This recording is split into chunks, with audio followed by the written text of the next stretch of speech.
அனைவருக்கும் இனிய மாலை வணக்கம். இத்துணை அழகாக மென்காற்றில் விளை சுகம் என்று வளர்த்தமானார் சொல்லுவோம்.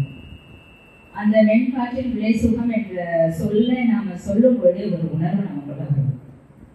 அப்படிப்பட்ட அழகான ஒரு இனிய மாலை பொழுது ஆடி மாதத்தில் பசுமை இன்னும் நிறைந்திருக்கின்ற இந்த ஆடி மாதத்தில் நமக்கு இந்த பசுமையை கொடுத்த தெய்வத்தை நம்ம நினைச்சு நம்மளுடைய காலமாக நம்மளுடைய முன்னோர்கள் ஆடி மாதத்தை முதல் மாதமாக வைத்து மையமாக வைத்து பெண் தெய்வங்களினுடைய வழிபாட்டினுடைய சிறப்பினை நமக்கு உணர்த்தி அதன் மூலமாக பெண் குலம் தழைக்கவும் பெண்களினுடைய பெருமையை உணர்த்தவும் பூமி தாயினுடைய பெருமையை போற்றவும் இப்படி பலவிதமாக பெண்மையினுடைய உணர்வை இறை உணர்வாக காட்டிய அழகான ஒரு மாதம் ஆடி மாதம். இந்த ஆடி மாதத்தில் நம்மளுடைய நெய்வேலியில தாய்மோகாம்பிகை கோவில் அந்த அன்னை சொல்றதுக்கே ரொம்ப பெருமை மிக்கவர்.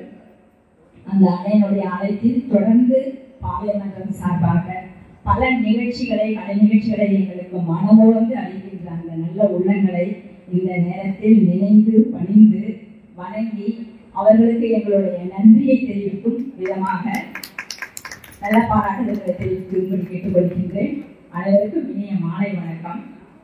எப்பவுமே நம்மளுடைய வாழ்க்கையில 2 விஷயங்கள் மனசுல எப்பவுமே வச்சுக்கோங்க. ஒண்ணு நன்றி நடுதல், இன்னொன்னு மன்னிப்பு கோருதல். இந்த 2மே மனித மாண்பினை உயர்த்தி பிடிக்கும் விஷயமாக இருக்கின்றது. இந்த வகையில நாங்க எங்களுடைய பட்டி பாளையமன்றத்தின் சார்பாக பேசும் கருத்துக்களில் ஏதாவது கல்லாப்பிழை கருதாப்பிழை சொல்லாப்பிழை நினையாப்பிழை துதியாப்பிழை இருந்தால் தயவு செய்து பொறுத்தருமாறு கேட்டுக்கொண்டு அதில் மிகுந்த சார்ந்த பெருமக்கள் இங்க வந்திருக்கிற அனைத்து பக்த பெருமக்களையும் அன்புடன் இனிய முகத்தோடு உள்ளன்போடு நன்றி உணர்வோடு நாங்கள் வரவேற்கின்றோம். உங்களுக்கு எங்களுடைய சிரம் தாழ்ந்த பணிவான வணக்கங்களை தெரிவித்துக் கொள்வதில் பெருமை அடைகின்றோம். மிக்க நன்றி. தொடர்ந்த பட்டிமன்றம் கூறுகின்றது. நான் முதல்ல பேச்சாளர்களை அறிமுகப்படுத்துகிறேன். அதாவது தலைப்பு அடியார்களை எளிதில் ஆட்கொள்பவர் இறைவனே இறைவியே. நீங்க எல்லாம் கேட்கலாம், ஏன் பிரிச்சு பார்க்கறீங்கன்னு. இதை பிரிச்சு பார்த்தாலும் அதுலேயும் பொருள் இருக்கு, பக்தி இருக்கு அப்படிங்கிறத உணர்த்தும் விதமாக சில பேச்சாளர்கள் பேச வந்திருக்காங்க.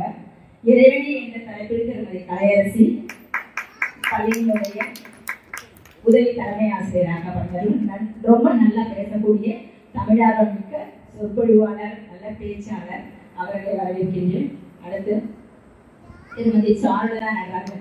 எங்களுக்கு எல்லாம் முடிச்செடுக்குன்னு சொல்லுவாங்க ஒரு விழாவுக்கு, அது மாதிரி சொல்லலாம். தொடர்ந்து தாய்மோகாம்பிகை கோவில் அவருடைய சிபாரிசும் அவருடைய ஒத்துழைப்பும் ஊக்கமும் தான் எங்களை இந்த அளவுக்கு கொண்டு வந்திருக்கு. மிக்க நன்றி. சாரதாவும் ஒரு தமிழ் ஆசிரியர், அவர்களையும் அன்புடன் வரவேற்கின்றோம். அடுத்ததா திருமதி அங்கேற்கனே அவங்க பெரிய நெய்வேலியில யாருக்கும் தெரியாம இருக்க முடியாது, அவங்களுக்கு ஒரு தமிழ் ஆசிரியர், மிக சிறந்த பேச்சாளர் நெய்வேலியில.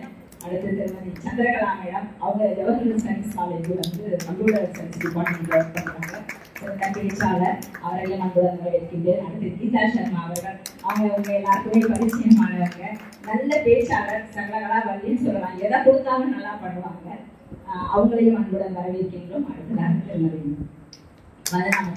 நெய்வேலியில பட்டிமன்றம் அப்படின்னா நீங்க பாத்தீங்கன்னா கண்டிப்பா அந்த திருமுகத்தை நல்லா பார்த்துருக்கலாம். நல்ல பேச்சாளர், நகைச்சுவையா பேசக்கூடியவங்க, அவர்களையும் உங்கள் அனைவரையும் சார்பாக நானும் அன்புடன் வரவேற்று தொடர்ந்து பட்டிமன்றத்துக்கு உங்களுடைய ஒத்துழைப்பையும் ஊக்கத்தையும் எங்களுக்கு தெரிவிக்கும்படி அன்புடன் கேட்டுக்கொண்டு தொடர்கின்றோம்.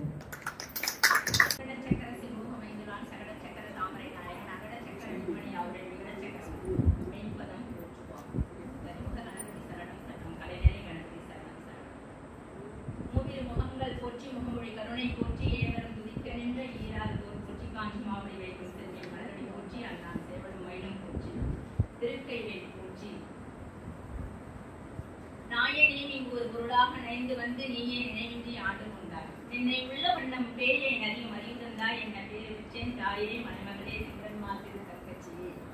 எங்களுடன் துணை நின்று இந்த அழகானதொரு சொற்பொழிவினையும் சொற்பொழிவு போன்ற பட்டிமன்றத்தையும் எங்களுக்கு நீயே துணையிருந்து எங்களை காத்தருள் செய்து சொற்பொருள் தந்து எங்களை காத்தருள வேண்டுமா. இந்த நேரத்தில் அன்னையிடம் வேண்டி பிரார்த்தனை செய்து அழகானதொரு பட்டிமன்றத்தை இனிதே துவங்குகின்றோம்.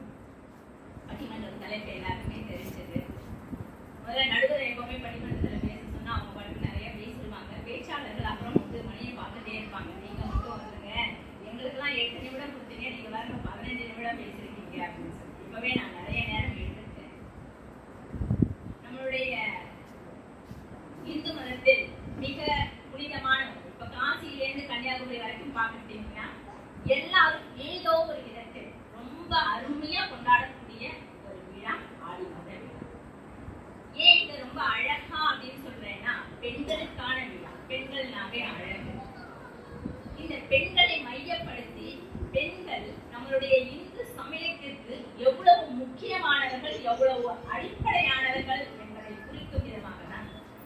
விழா கொண்டாடப்படுகின்றது. எங்கும் பசுமை. நீங்க இந்த மேடையில பாத்தீங்கன்னா இந்த பக்கம் வந்து மஞ்சள், இந்த பக்கம் சிவப்பு, இவங்கெல்லாம் விருப்பப்பட்டு கொண்டு வந்தாங்க. பசுமையை பேசுறதுக்கு நாங்கெல்லாம் ரொம்ப திடமான ஒரு வண்ணத்துல வரணும். எந்த வண்ணத்துல வரலாம்? அம்பாளின் வண்ணத்தில் வரலாம் அப்படின்னு சொல்லி அழகான வண்ணங்களை அழகான ஒரு காட்சியை கொடுக்குறாங்க. எல்லாரும் அம்பாளாவை சேர்ந்து நம்ம எல்லாருக்குமே தெரியும். நம்ம வந்து காலம் காலமாக நம்மளுடைய இதிகாசங்கள், புராணங்கள், வேதங்கள் இதுதான் நம்மளை வந்து இந்த அளவுக்கு உயர்த்தி பிடிச்சு உட்கார வச்சிருக்கு அப்படின்னா கொஞ்சம் ஏதோ கொஞ்சம் நம்ம காதுல அங்க இங்க அப்படி இப்படின்னு வாங்கின சில செய்திகள், மதங்கள் சார்ந்த செய்திகள் மட்டுமே. அப்படிப்பட்ட அந்த மதம் நமக்கு என்ன சொல்லி கொடுத்தது அப்படின்னா, பொதுவா பாத்துக்கிட்டீங்கன்னா நமக்கு எல்லாம் வந்து ஒரு கஷ்டம் வந்தா என்ன பண்ணுவோம்? கடவுளை நினைப்போம். சந்தோஷம் வந்தா சொந்தக்காரங்களை நினைப்போம். அப்படிதானுங்களா? கஷ்டம் வரும் பொழுதெல்லாம் கடவுளை நினைக்கணும் அப்படிங்கிற ஒரு விஷயத்தை, அந்த கஷ்ட துக்கங்களை நிவர்த்தி செய்யக்கூடிய நமக்கு மேலே ஒரு சக்தி இருக்கின்றது என்பதையும், அந்த சக்தியை நாம் எப்பொழுதும் வணங்க வேண்டும், பாராட்ட வேண்டும், துதிக்க வேண்டும், அதுக்கு நன்றி பாராட்ட வேண்டும் என்ற ஒரு விஷயத்தையும் நம்மளுடைய இந்து மதம் நமக்கு சொல்லிக் கொடுத்தது. நீங்க காலகாலமா பார்த்துக்கிட்டீங்கன்னா 2000 வருடங்களுக்கு முன்பிருந்த அந்த சமய பெரியார்கள், அறிஞர்கள், சான்றோர்கள், மகான்கள், முனிவர்கள், ரிஷிகள் இவங்க எல்லாம் நமக்கு வந்து இப்படி வாழணும், இப்படி இறைவனை புடிச்சுக்கணும் அப்படிங்கிற ஒரு விஷயத்த சொல்லி கொடுத்துட்டு போனாங்க இல்லைங்களா? அது எல்லாத்தையும் இவங்க சொல்லுவாங்க. ஆனா 2000 ஆண்டுகளுக்கு முன்பிருந்தே நம்மளுடைய இந்து மதம் எப்படிப்பட்ட மதமா இருந்திருக்கு அப்படின்னா, அதுக்கு வந்து அனாதியானது. அதனுடைய ஆரம்பம் யாராவது கேட்டா சொல்ல முடியாது. அது எங்க முடியும் சொல்ல முடியாது. ஆனா மற்ற எல்லா மதங்களுக்கும் குறிப்பிட்ட காலத்தை சொல்லலாம். ஆனா இந்து மதத்துக்கு சொல்ல முடியாது. அதுதான் நம்ம மதத்தினுடைய மிகப்பெரிய சிறப்பே வந்து அதுதான். அப்படிப்பட்ட இந்து மதத்தில் பலவிதமான பண்டிகைகள், திருவிழாக்கள், கொண்டாட்டங்கள் எல்லாமே கடவுளை மையமாக வைத்து கொண்டாடப்பட்டு வருகின்றது. அப்படி வர்ற அந்த விழாக்கள்ல ஒன்றுதான் ஆடி மாதத்துல நாம் கொண்டாடுற இந்த ஆடி விழா. அம்பிகையை பேரருளாக வைத்து, அம்பிகையை நினைக்கும் போது அப்புறம் இறைவனையும் ஆண்டவனையும் பரமேஸ்வரனையும் நினைத்து, அவரையும் சேர்த்து நமக்கு படியளக்கிற அந்த ஆண்டவனையும் நம்ம சேர்த்து நினைச்சு இந்த நேரத்துல நாம சிந்திக்க போறோம். இந்த பட்டிமன்றத்தினுடைய தீர்ப்பு வந்து இறுதியில சொல்லப்படும். ஆனா இவங்க பேசும்போதே நீங்க நினைச்சுக்கலாம், யார் யாரு என்னென்ன தகவலை அள்ளி கொட்டுறாங்களோ, இன்னும் கூட சொல்லலாம் அள்ளி ஊத்துறாங்களோ, அந்த அளவுக்கு நீங்க வந்து எவ்வளவு வேணாலும் எடுத்துக்கலாம். அந்த அளவுக்கு கருத்து செறிவாக பேசக்கூடிய பேச்சாளர்கள். எங்களுக்கு என்னன்னா, எங்களுடைய பாவியர் பட்டிமன்றத்துல நாங்க எப்பவுமே ஆன்மீக தலைப்பை மட்டுமே எடுக்கிறது காரணம் என்னன்னா, நாமளும் கொஞ்சம் சிந்திப்போம். கேட்கிற 2 காதுகளும் ஏதோ ஒரு விதத்துல எப்படியோ போற போக்குல ஒரு 2 செய்திகளை காதுல வாங்கிக்க மாட்டாங்களா? இந்த ஜென்மத்துல நாங்க ஏதோ ஒரு புண்ணியம் பண்ணின மாதிரி இருக்குமே அப்படின்னு சொல்லி தலைப்புகளை வந்து ஆன்மீகம், பக்தி, சமயம் சார்ந்து நாங்கள் எடுத்து தொடர்ந்து பேசிக்கொண்டு வருகின்றோம். அந்த வகையில் இன்றைய ஏன் நான் இதெல்லாம் சொல்றேன் தெரியுங்களா?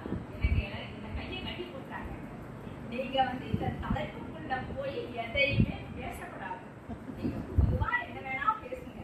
ஆனா நீங்க அந்த முன்னுரையில இந்த தலைப்புக்குள்ள போய் பேசவே கூடாது. எனக்கு கட்டி போட்டாங்க. இல்லைன்னா நான் விட்டு நான் பேசிட்டே இருப்பேன். ஐயாவே நிறைய விஷயங்களை சொன்னாங்க. அந்த மாதிரி இந்த வகையை என்னுடைய முன்னுரையை நீங்க சுருக்கமாக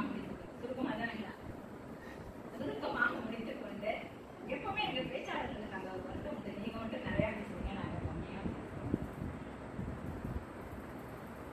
அடியார்களுக்கு பெரிதும் ரொம்ப எளிமையா அருள் செய்யறது வந்து இறைவனா இறைவியா, இதுதான் தலைப்பு. இப்போ இந்த இறைவனே அப்படிங்கிற தலைப்புல நம்மளுடைய ஆசிரியர் கலையரசி அவர்கள் பேச வர்றாங்க. அவங்க ரொம்ப சிறந்த பேச்சாளர். கலையரசி வந்து இப்போது தங்களுடைய விவாதத்தினுடைய முதல் பேச்சாளர்.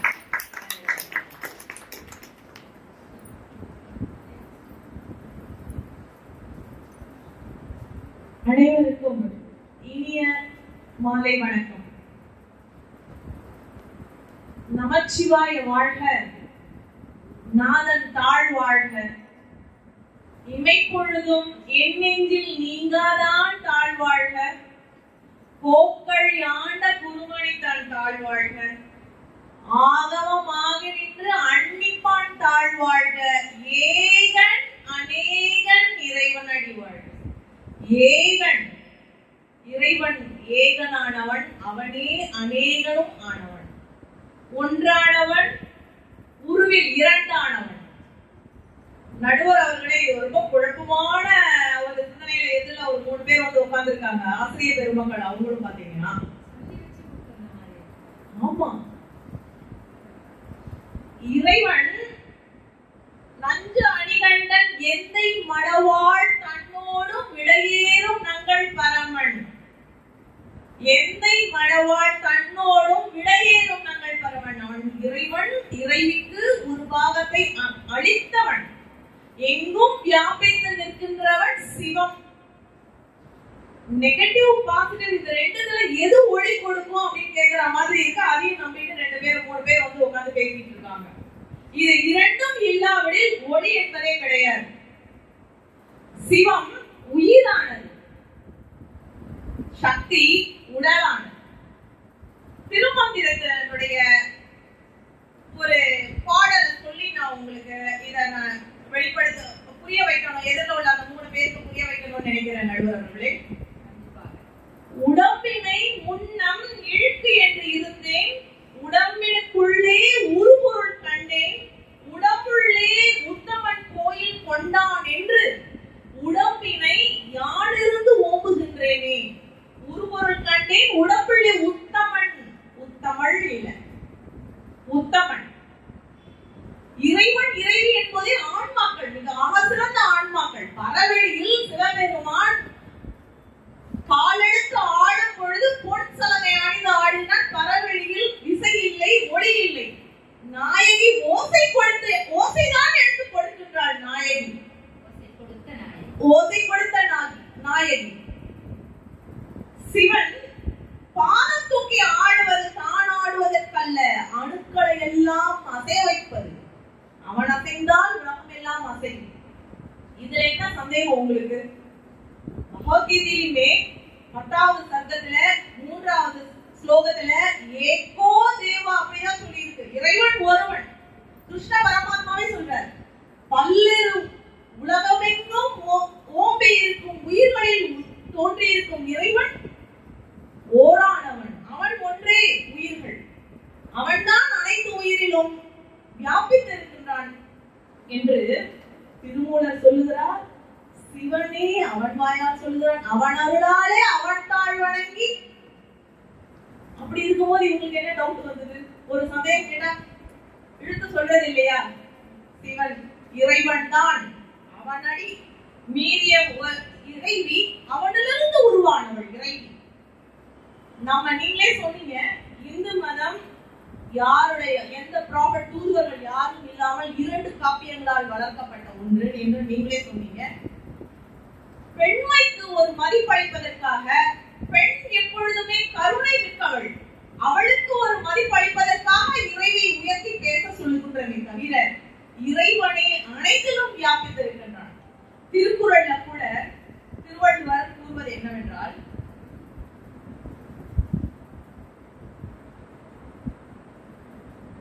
இருள் சேர் இருவனையும் சேரா, பொருள் சேர் புரிந்தார் மாட்டு, இறைவன் பொருள் சேர் புரிந்தார் மாட்டு. திருக்குறள் எத்தனை ஆண்டுகளுக்கு முன்பு தோன்றியது? திருக்குறளில் ஓரிடத்திலும் இறைவி என்று கூறவே இல்லை நடுவர் அவர்களே. ஆதி பகவன் முதற்றே உலகு என்றுதான் சொல்கிறார்கள். அனாதியான இறைவனை பகவன், அவனே முதன்மையானவன் என்றே கூறுகிறார். அதுவே இறைமாற்றில சொல்லும் போது அதே இறைவனை திருக்குறள்ல சொல்லி திருவள்ளுவர் சொல்லுவார், அதிலும் இறைவன் என்ற வார்த்தையை பயன்படுத்தி இருப்பார். அதிலும் இறைவன் அரசாள்பவனை சொல்லியிருப்பார். இங்கு உலக வாழ்க்கையில் உலகியலில் அரசாள்பவனை இறைவன் என்று அந்த இறைமாற்றில் சொல்லியிருப்பார். இங்கு இறைவன் என்று உலகை ஆளக்கூடிய, உயிர்களை ஆளக்கூடிய, உயிர்களுடைய மனங்களை ஆளக்கூடிய இறைவனை திருக்குறளிலும் குறிப்பிட்டிருக்கிறார்கள். இதை தாண்டி உங்களுக்கு என்ன சந்தேகம் வந்தது? இறைவின்னு நீங்க சொல்றதுக்கு அன்பே சிவம், அன்பு அனைத்து உயிர்களிலும் இருக்கிறது. அது சிவ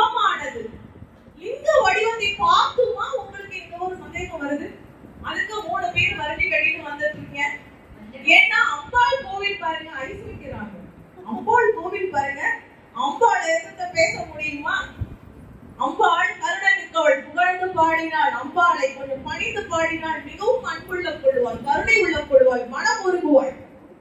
அது பெண்களுடைய பண்பே அது. அப்ப அதை எதிர்த்து சொல்லிட்டு அவங்களுடைய காளி முகம் வெளிப்பட அதுக்கு பயந்துட்டு இறைவி என்று பேச வந்திருக்கிறார்கள். அப்பொழுது இறைவனை என்னவென்று சொல்லுவது? இறைவன் இன்றி ஓரளவும் அசையாது என்றுதான் நாம் சொல்கிறோம். இறைவி என்பது இந்து மதத்தை தவிர வேற எந்த மதத்திலும் இல்லை. நீங்களே இந்து மதத்தை பத்தி சொல்லியிருக்கீங்க. வேற எந்த ஒரு மதத்திலையும் ஒரு பெண் தெய்வம் என்று ஒன்று கிடையவே கிடையாது. இந்து மதத்துலதான் நாம இரு பாலரையும் மேம்படுத்தும் விதத்தில் ஒவ்வொரு அணுக்குள்ளும் இறைவன் இருக்கின்றான் என்பதை நாம புரிந்து கொள்ளும் வகையில் ஒவ்வொரு உயிரும் ஜீவகாரணத்துக்கு உட்பட்டது என்ற வகையில் நாம இறைவி என்ற பெண் ஆன்மாவை நாம் வணங்குகின்றோம். இதெல்லாம் புரிந்ததனாலதான் வள்ளலார் இறைவனை ஒளி வடிவில் கண்டார். உருவத்தை நீக்கி அனாதியான அந்த இறைவனுக்கு ஒளி வடிவம் கொடுத்து ஒளி வடிவத்தில் இறைவனை கண்டார். எனவே நடுவர் அவர்களே,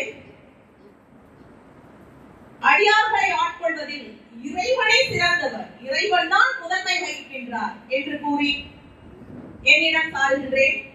என்னை தொடர்ந்து என் அணியில் வருகிறவர்கள் இதற்கான பல எடுத்துக்காட்டுகளை தங்கள் முன் வைப்பார்கள். நன்றி, வணக்கம்.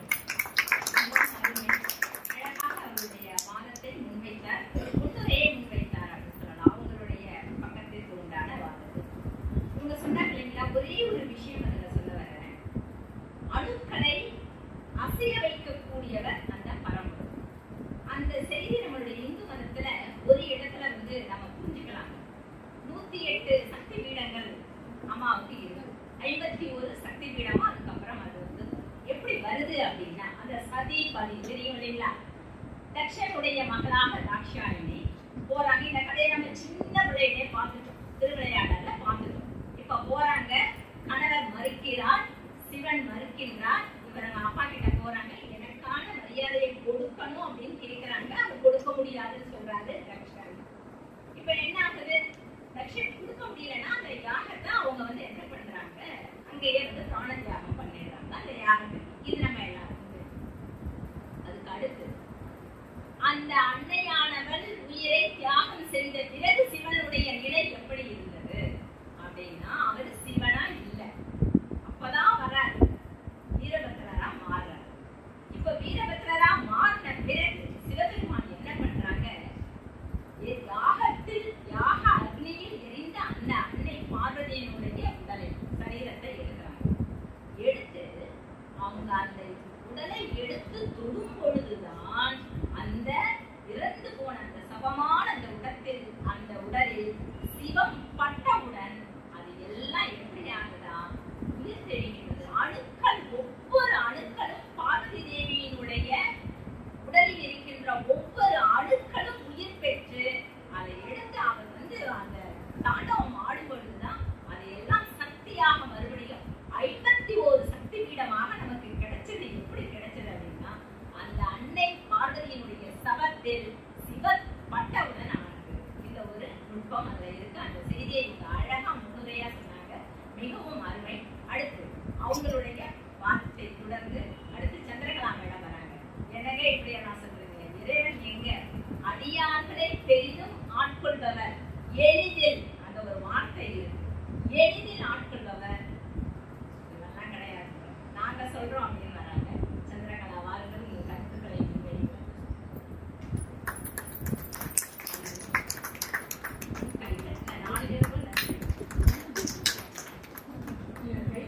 ஒரு விஷயம் இருக்கு, நிறைய வேலையில கேட்டுட்டாங்க, பேசுறது போதும்னு கேட்டுக்கலாம். இங்க பேச வரச்சுக்கே கேட்டுருக்காங்க, ரொம்ப சந்தோஷம்.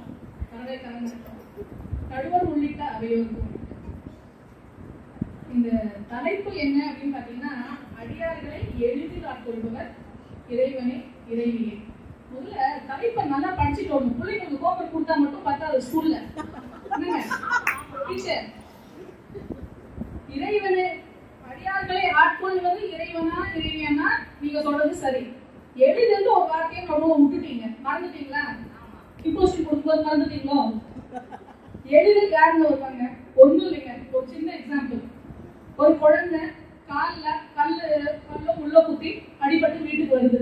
போய் நேரா அப்பா கிட்ட சொல்லுது, அப்பா கால்ல முள்ளு குத்துருச்சு அப்படின்னு. அப்பா என்ன பண்ணுவாரு?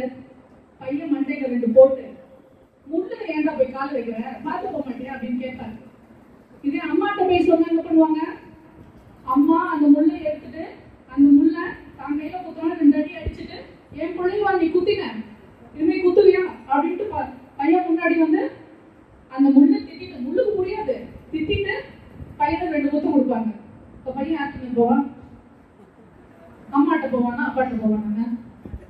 தீர்ப்பிங்கே வந்துருச்சு. நான் என்ன சொல்றது?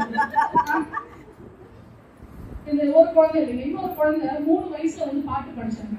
அந்த குழந்தை பேரு ஞானசம்பந்தன். அவர் பாடின பாட்டு தேவாரம். தேவாரத்துல முதல் பாட்டு முதல் வார்த்தை தோடுடைய செவியன். தோடு யாருங்க போடுவாங்க? லேடிஸ் தான் போடுறாங்க. அம்மை போட்டுக்கிற தோடு தான் உங்களுக்கு கண்ணு தெரியும். சும்மா சிவன் சிவன் பேசினா, சிவன் பெரியவர் தான் இல்லைன்னு சொல்லல, ஆனா அவரு என்னை விட சக்தி பெரியவங்க அப்படின்ட்டு சக்திக்கு தான் இடபாகத்துல பாதையை கொடுத்துருக்காரு, நான் உடம்புலயே பாதையை கொடுத்துருக்காரு. இதுக்கு மேல வேற என்ன உங்களுக்கு வேணும்? அம்மா தான் பெரியவங்க இருக்கு, சொல்லுங்க பார்க்கலாம். சிவன் இல்லையே சக்தி இல்லை, ஒத்துக்கிறோம். சிவன் அந்த சிவன் இல்லை அப்படின்னா உடம்பு என்ன? சமம் தான் இல்லைங்களா? அதுக்குள்ள ஓடுற ஓட்டம் தான் சக்தி. அது இல்லைன்னு என்ன ஆகும்? சமம் தான் நமக்கு. அது நல்லாவே தெரியும். தெரிஞ்சும் வந்திருக்காங்க இங்க பேசுறதுக்கு.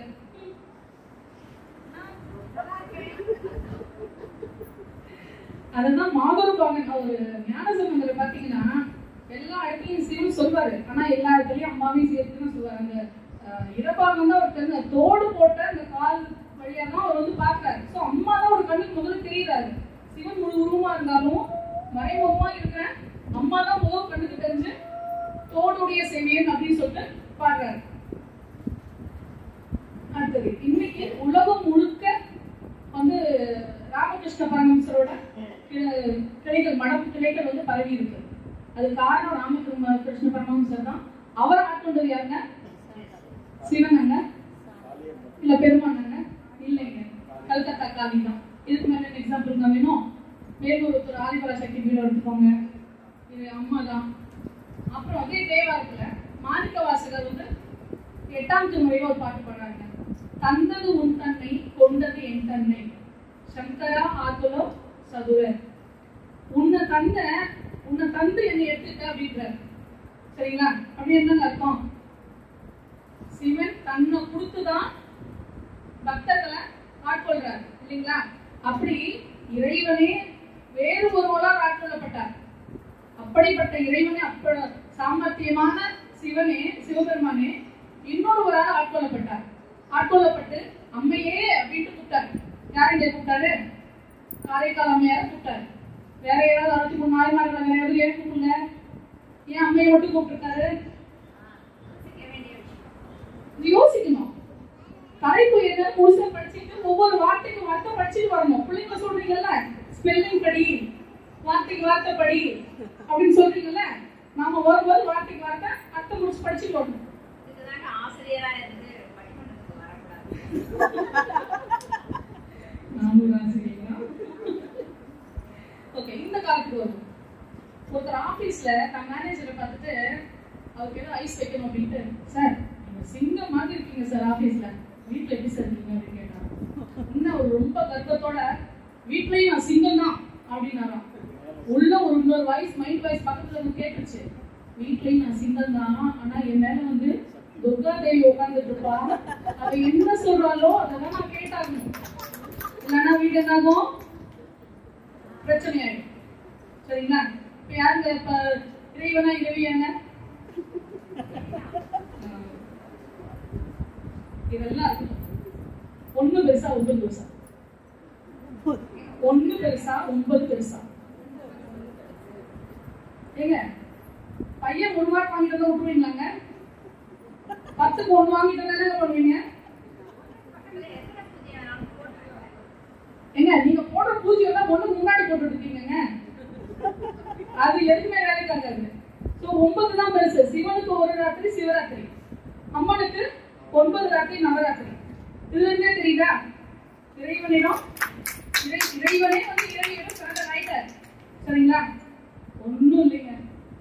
இந்த பட்டிமன்றம் எங்க நடக்குது, எப்படி நடக்குது, எப்போ நடக்குது? ஆடி மாசத்துல நடக்குது. எங்க நடக்குது? தாய் மூகாம்பிகை கோயில்ல நடக்குது. நடத்துறவங்க பேசுறவங்க எல்லாம் யாரு? இது அடுக்குமா? முடிவு உங்க கையிலே விட்டுறேன், பாத்துக்கோங்க. நடுவரும் வந்து கொஞ்சம் யோசிச்சு தீர்ப்பு சொல்வார்னு நினைக்கிறேன். உருவத்துல மட்டும் உருவத்தில்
அனைவருக்கும் மாலை வணக்கம்.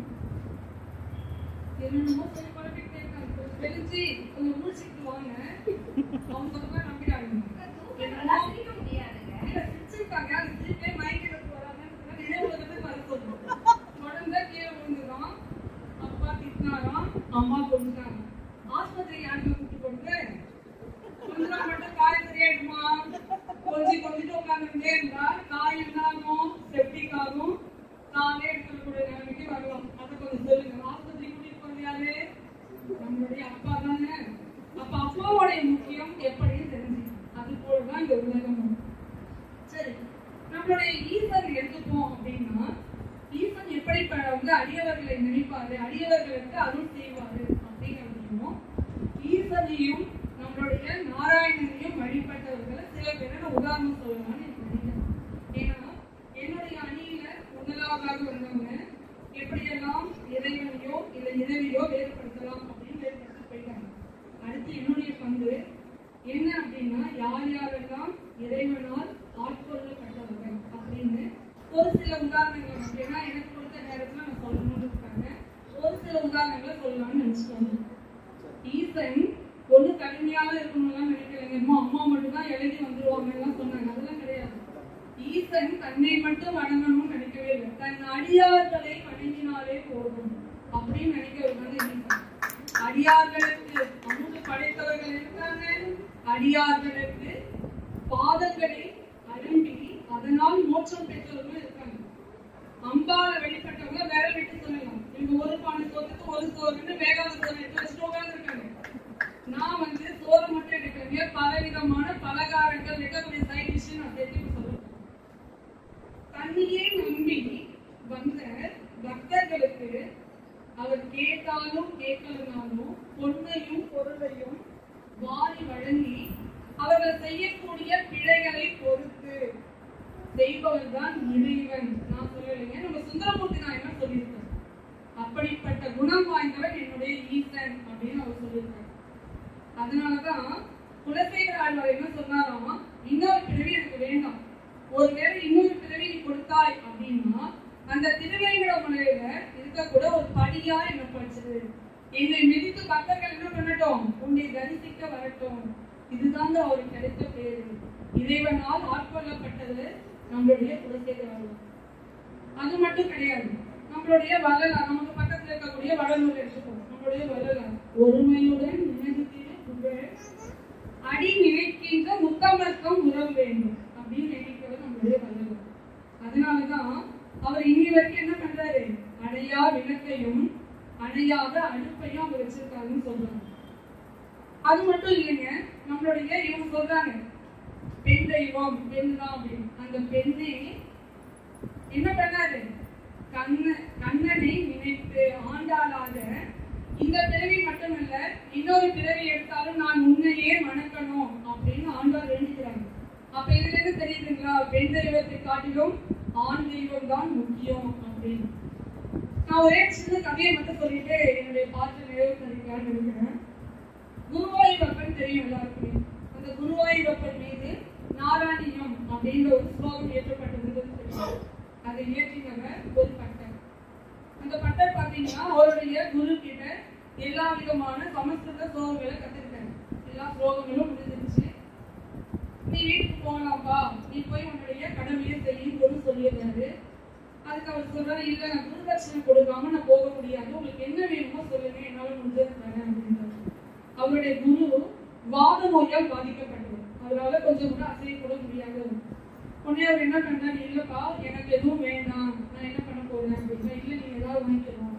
சரி நானா கொடுக்கறது, நானா கேட்கறது, நீ கொடுங்க, நான் கொடுத்துட்டு போறேன் அப்படின்னா, என்ன வேணும் அப்படின்னு. சரி கொடுப்பா அப்படின்னு ரொம்ப கம்பல் பண்ணணும்னு ஒத்துக்கிட்டாரு.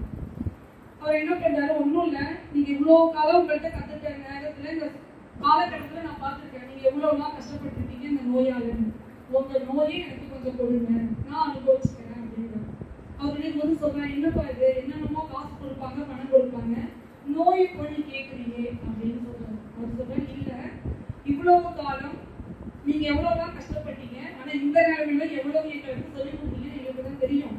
நீங்க ஒரு நல்ல உடல் ஆரோக்கியத்தோட இருந்தீங்க அப்படின்னா இன்னும் நீங்க நிறைய எல்லாருக்கும் எல்லாத்தையும் சொல்லிக் கொடுக்கலாம் அப்படின்னு சொல்றாரு. அதுக்காக ஸ்லோகத்தை அவர் பாடி தன்னுடைய உடல்ல இருக்கக்கூடிய பாதி வாத நோயை அவர்கிட்ட கொடுக்கிறார் பட்டர்கிட்ட. அவர் அதோட போறாரு. அவர் சொல்றாரு, இதுக்கு ஒன்றும் பெரிய ஒன்றும் பிரச்சனை இல்லை, நீங்க என்ன பண்ணலாம், இதுக்கு மாற்று மருந்தாக ஒரு வாரத்துல நான் ஸ்லோகத்துல பாடி இறைவன் மீது பாடி என்னுடைய நோயை நான் போக்கிட்டு வந்துடுவேன் அப்படின்னு சொல்லி கொஞ்சம் கர்வத்தோடய சொல்லியிருந்தேன். நான் பட்டேன் போறாரு. ஆனா நோயினுடைய தாக்கம் அதிகமாக அதிகமாக அவரால் பழைய நிலைமைக்கு வர முடியும். வீட்டாளர்கள் அவரை ரொம்ப உதாசீனப்படுத்த ஆரம்பிச்சிருக்காங்க. வேற வழி இல்லை. சரி என்ன பண்ணலாம் அப்படின்னும் போது எவ்வளவோ விதமான வைத்தியங்கள் செய்யறாங்க, அவரால் குணப்படுத்த முடியும். அவர் வீட்டு வேலைக்காரங்க என்ன பண்ணலாம், சரி நம்ம ஜோசியம் ஜாதகம் அந்த மாதிரி போகலாம். கஷ்டகாலம் வந்து அடுத்து என்ன பண்ணுவோம், இறைவனை நோக்கி போடுவோம் ஒரு பக்கம் நம்மளுடைய ஜாதகத்தை எடுத்துட்டு போய் பார்ப்போம். அதே மாதிரி அவருடைய வேலைக்காரங்க என்ன பண்றோம், அந்த ஊர்லயே இருக்கக்கூடிய மிகப்பெரிய ஜோதிடர்கிட்ட போகணும். போயிட்டு இந்த ஜாதகத்தை கொடுத்து இதுல இருந்து இந்த நோயிலிருந்து அவருக்கு தீர்வு கிடைக்குமா அப்படின்னு கேட்டோம்னா ஒரு ஆச்சரியமா இருக்கும். இப்படிப்பட்ட ஜாதகமா இது, இவர் முடிஞ்சா என்ன பண்ணணும்னா குருவாயூரப்பன் சன்னதியில போய் குருவாயூரப்பனை தரிசனம் பண்ணா அவர் மீது பாடல் பாடினா இந்த நோய் போயிடும் அப்படின்னு சொல்றாரு. இது எங்க நடக்கக்கூடிய வாய்ப்பா, என்னால ஒரு அடி கூட நகர முடியாது, நான் இங்கிருந்து குருவாயூருக்கு போகிறது, எப்படி கை கால அசைக்க முடியாது இருக்கேன், எப்படி அவர் மீது பாடல் பாடுவது அப்படின்னு தோணுது. சரி இருந்தாலும் சொல்லிட்டாங்க, முயற்சி பண்ணி பார்ப்போம் கடைசியா அப்படின்னு சொல்லிட்டு அந்த வேலையாள் உதவியோட அவர் குருவாயூருக்கு போயிருக்காங்க. குருவாயூர்ல இருக்கக்கூடிய சன்னதியில ஒரு வழக்கம் உண்டு. என்ன அப்படின்னா, ஒரு தீட்டோ என்னமோ ஆயிடுச்சு அப்படின்னா ஒரு 3 நாட்களுக்கு ஆகம விதிப்படி கோவில்லாம் திறக்க மாட்டாங்க. திரும்பவும் அந்த சில பரிகாரங்கள் செஞ்சவங்க தான் கோயில் திறப்பாங்க. சரி இவர் எப்படியோ கொஞ்சம் கஷ்டப்பட்டு உள்ளே போயிட்டாரு. அந்த கூட்டத்திலே இவரால் குருவாயூரப்பனை தரிசிக்க முடியல. ஒரு ஓரமா அதுக்கு மேலே இவரால் நிற்க முடியல. ஒரு இடத்துல போய் உட்கார வச்சுட்டாங்க. இவர் உட்கார்ந்த நிலையிலிருந்து குருவாயூரப்பன் இவர் கண்ணுக்கு தெரியல, பார்க்க முடியல. சரி என்ன பண்றது அப்படின்னா, சரி போ, இங்க வர வச்சதும் நீதான், இப்ப நான் உட்காரவும் வச்சுட்டேன், பாடலாம் என்ன பண்ண போறோம்னு தெரியல, கொஞ்சம் மனசுக்குள்ள வேதனையோட உட்கார்ந்து இருக்காரு. அப்ப குருவாயூரப்பன் நம்ம நாராயணியம் ஃபுல்லாவே பாத்தீங்கன்னா அந்த குருவாயூரப்பனும் பட்டரும் பேசிக்கொள்வது மாதிரிதான் அமையறதுதான் அந்த நாராயணியம். உடனே இவங்க என்ன பண்றாரு, சரி பார்ப்போம் 2 பேரும் உட்காந்துப்போம் அப்படின்னு உட்காந்துருக்காங்க. திரும்பிலாம் பார்க்கவும் முடியாது, அவரால் கழுத்தை கூட திருப்ப முடியாத நிலையில அந்த பட்டர் இருக்காரு. உடனே என்ன பண்றாருன்னா சைடா வந்து கொஞ்சம் திரும்பி பார்த்து அந்த கடைக்க கூட அவர் மேல பண்ண முடியல. பட்டரால கண்ணனை பார்க்க முடியும், குருவாயூரப்பனை பார்க்க முடியும். ஆனா குருவாயூரப்பனுடைய ஒரு பார்வையானது யார் மேல படும் அப்படின்னா அந்த பட்டர் மேல படும். இன்றைக்கும் அந்த கோவிலுக்கு போனோம்னா பட்டர் உட்கார்ந்து இருக்கக்கூடிய மண்டபம் இருந்து பார்த்தா குருவாயூரப்பன் தெரிய மாட்டாங்க. ஆனா குருவாயூரப்பன் சன்னதியிலேருந்து பார்த்தா பட்டர் உட்கார்ந்துருக்க இடம் தெரியும். இதுதான் இறைவனை நம்ம பார்க்கணும்னு அவசியம் கிடையாது. இறைவனை நினைத்தால் போதும். இறைவனுடைய ஒரு சிறு பார்வை நம்மீது பட்டால் போதும். நம்மளுடைய கஷ்டங்கள் அனைத்தும் போயிடும் அப்படின்றது இந்த பட்டருடைய வாழ்க்கையிலிருந்து நமக்கு கிடைக்கக்கூடிய ஒரு உண்மை. இதுல இருந்து நான் என்ன சொல்றேன்னா, இறைவன் மட்டுமே எளியவர்கள் அடியவர்களுடைய துன்பத்தையும் எல்லாத்தையும் போக்கி அவர்களுக்கு ஒரு வீடு பேரை அளிக்கக்கூடியவன் அப்படின்னு சொல்லிட்டு வாய்ப்புக்கு நன்றி பாராட்டி அறம் பொருள் இன்பம் இதை சார்ந்துதான். அதுக்கு அடுத்த நிலையை அவங்க சேர்த்து சொல்லிட்டாங்க. வீடு பேற்றையும் கொடுப்பதற்காக இறைவன் காத்துக் கொண்டிருக்கின்றான் மகாரன்னு. இரண்டு பேச்சாளர்களுடைய நேரத்தை அவங்க எடுத்துட்டு அழகா அந்த பட்டருடைய கதை அப்படின்னு நான் நினைச்சிட்டே இருக்கேன். ஏன்னா அருமையான கதை. அந்த கதையினுடைய முழு தெளிவும் நமக்கு புரிஞ்சுட்டா நல்லா இருக்குமே, முடிப்பாங்க அப்படின்னு நினைச்சிட்டு இருந்தேன். ரொம்ப அருமையா அந்த விளக்கத்தையும் அந்த கதையையும் அந்த உணர்வையும் நமக்கு அழகா சொன்னாங்க. இறைவனே என்ற தலைப்பில் அடுத்து இறைவன் எப்படிப்பட்டவன் அப்படிங்கிறத அழகா சொன்னாங்க. நம்ம அப்பர் சொல்றாங்க, இறையில் தீயினர் தீய பார்க்க முடியுமா? விலகா இருக்கும் பொழுது பாலில் படுந்தி போல் மறைய நின்றுள்ளான் எப்படி மாமணி ஊதியாக. அதெல்லாம் ரொம்ப அழகா சொன்னாங்க. அதை நாமளும் புரிஞ்சுக்கணும். இறைவன் நம்மளை எப்பவும் அப்படியே கை நீட்டிட்டே இருக்காரு. எப்படா இவன் நம்மளை கூப்பிடுமா, நம்ம கொடுக்கலாம் அப்படின்னு அந்த மாதிரியான ஒரு விளக்கத்தை அழகா சொன்னாங்க. அடுத்து அவர்களை தொடர்ந்து இறைவன்லாம் சொன்னாங்க, நீங்க என்ன பட்டர் கதை சொன்னாலும் சரி எங்க பக்கம் வேற இருக்குங்க அப்படின்னு சொல்லி அழகா மிகவும் வெயிட்டாக பேசக்கூடிய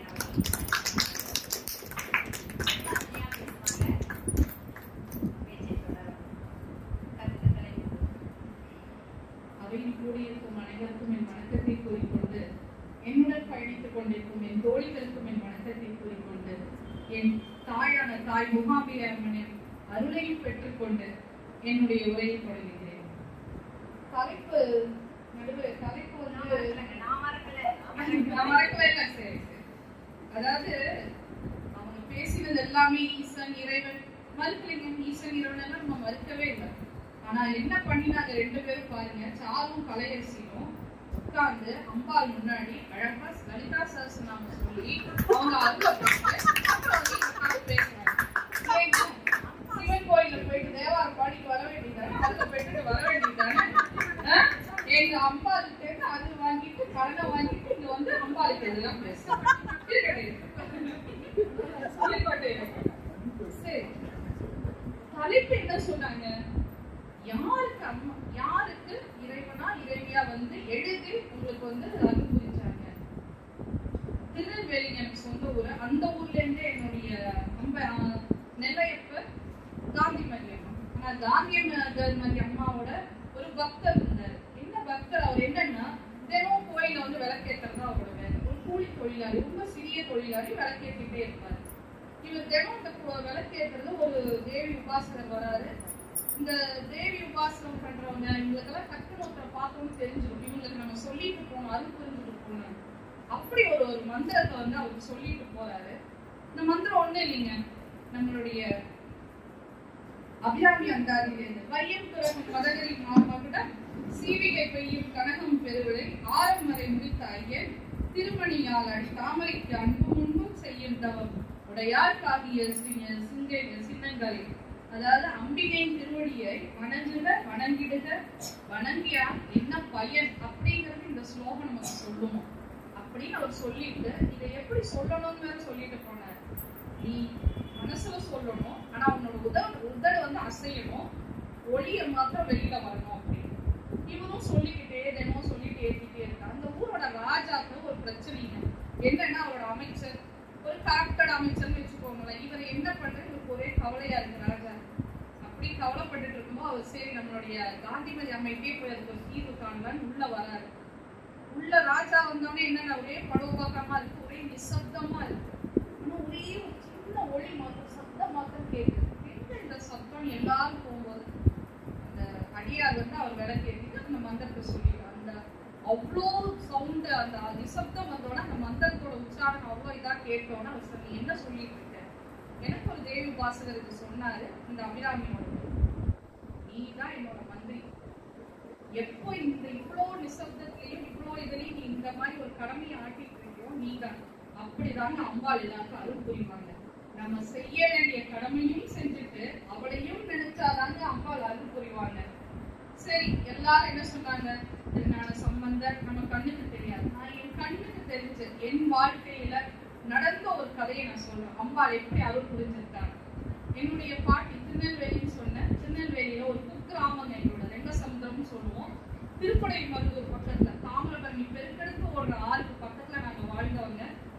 அப்படி இருக்கும்போது எங்க தாத்தா, அப்பாவோட அப்பா சொல்றேன், இந்த அம்மை நோய் போட்டு ரொம்ப கஷ்டப்பட்டுட்டு இருந்தாரு. அப்ப எங்க பாட்டி பிரெக்னெண்டா ஒரு குழந்தைய பெற்றெடுக்கக்கூடிய ஒரு சூழ்நிலையில இருந்தாங்க. ரொம்ப வருத்தப்பட்டுட்டு என்ன ஆகும், ஊரே வைத்தியர்லாம் சொல்லிட்டாங்க இவர் இதாயிடும். அப்பா அவருக்கு எங்க தாத்தாக்கு ஒரு 50 வயசு அந்த மாதிரிதான் இருந்தது. அவர் 93 வயசு வரைக்கும் இருந்தாருங்கிறது வேற கதை. இந்த பாட்டிக்கு ரொம்ப வருத்தம், நம்ம இந்த சின்ன குழந்தைகளை வச்சு என்ன பண்றது, ரொம்ப வருத்தப்பட்டு இருக்கும்போது அம்பாலை நினைச்சு போன அலங்காரி அம்மன் சொல்லி அந்த ஊர்ல ஒரு சின்ன தேவதை, பார்க்க அவ்வளவு அழகா இருப்பாங்க. அலங்காரி அம்மன் அலங்கார பூஷ்டியா அவ்வளவு அழகா இருப்பாங்க. அந்த அம்மனை வேண்டிட்டு நைட்டு படுத்து தூங்கி இருக்காங்க. நைட் அம்மன் வந்து சத்தியத்தையும் சத்தியமான அம்மா வந்து கனவுல வந்துட்டு பெருசா சிறுசா, இந்த 2 கேள்விதான் அம்பாள் கேட்டிருக்காங்க. பெருசா சிறுசா. இந்த பாட்டு எப்பவுமே கொஞ்சம் புத்திசாலிங்க. சிறுசுன்ட்டாங்க. பெரிய உருவமா, பெருசா நான் எடுத்துக்கிட்டோமா சின்னதை எடுத்துக்கிட்டோமா, சின்னதை எடுத்துக்கோ, பெருசா எனக்கு கொடுத்துடு. அதாவது எங்க கணவர் என்கிட்ட கொடுத்துரு, குழந்தை போனா எனக்கு இன்னொரு குழந்தைய பெற்றுக்க முடியும், கணவர் போனா இன்னொரு கணவர் கிடைக்காது. அந்த காலம் அப்படிப்பட்ட காலம் இல்லையா சொன்னா. அடுத்த 2 நாள்கள் எங்க தாத்தாக்கு அப்படி ஒரு வியாதி இருந்த மாதிரியும் இல்ல, ஜம்மன் எங்க சொக்காது. 93 வயசு வரைக்கும் அந்த மனுஷன் வாழ்ந்தாரு. எங்க பாட்டி 85 வயசு வரைக்கும் வாழ்ந்தாங்க. இன்றைக்கும் எங்க குடும்பத்துல என்ன விசேஷம், என்ன நாட்கிழமை, அலங்காரி அம்மன் நினைக்காத ஒரு நாள் இருக்கவே இருக்காரு. அவளுக்கு ஒரு புடவையோ அவளுக்கு ஒரு சித்தாடையோ கொடுக்காம நாங்க எதையுமே இன்னைக்கு வரைக்கும் செஞ்சது இல்லை.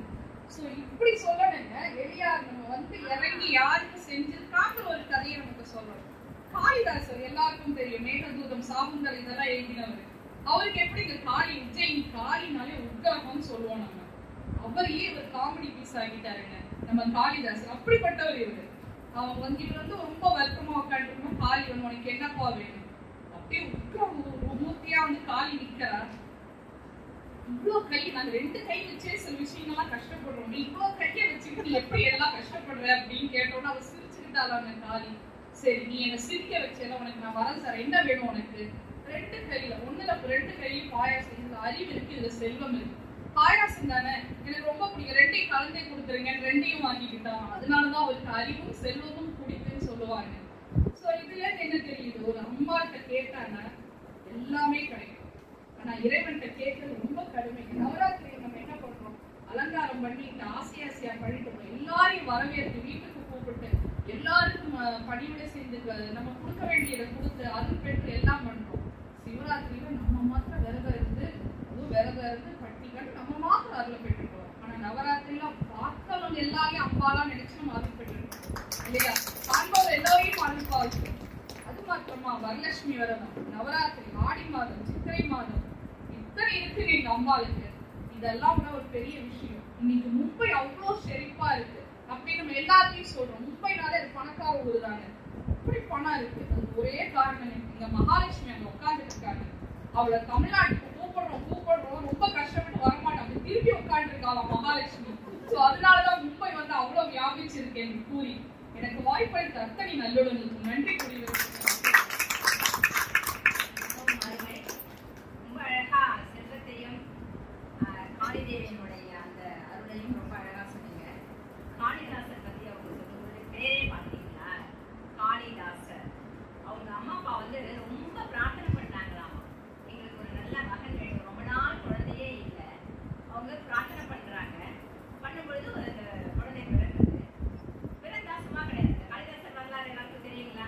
அந்த மனுஷன் நிகழக்கூடிய ஒரு செய்தி. குழந்தை பிறக்குது. பிறந்த பிறகு அவர் வந்து தீவிர சிவபக்தர். அவங்க அப்பா தர்மானன் பேர். அவருடைய கனவுல என்ன சொல்றாரு, 4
வாய்ப்பை அளித்த ஸ்ரீ தாய் மூகாம்பிகை ஆலய நிர்வாகிகளுக்கு நன்றி கலந்த என் வணக்கத்தை கூறிக்கொள்கிறேன்.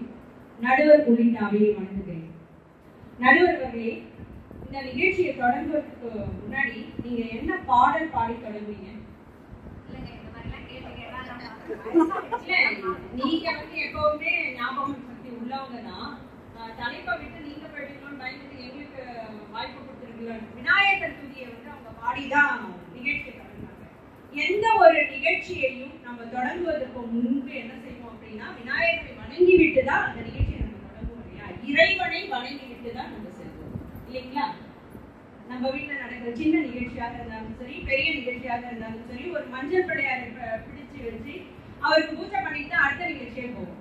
அதே மாதிரி இந்த கோவிலுக்குள்ள நீங்க வரும் பொழுது உங்களுடைய இறைவியை எதிரணியினர் சொல்றேன், உங்களுடைய இறைவியை வணங்குவதற்கு முன்னாடி நீங்க என்ன பண்ணிட்டு போறீங்க? பிள்ளையார்கிட்ட போய் அவர்கிட்ட பர்மிஷன் கேட்டுதான் நீங்க அங்க போய் சாமியை கும்பிடுங்க இல்லைங்களா? அப்ப யார நீங்க முதல்ல யார் உங்களை ஆட்கொள்பவர் யாருன்னா விநாயக பெருமான் ஆகிய இறைவன். எதிரணியினர் சொன்னதை நான் ஒத்துக்கிறேன், இறைவிதான். அதே மாதிரி ஐயா பேசும்போது சொன்னாங்க, அன்னை எல்லா தவறுகளையும் மன்னித்து, அன்னைக்கு அன்னையா இருப்பா, நம் தவறுகளை மன்னித்து விடுவாள், அதெல்லாம் உண்மைதான்.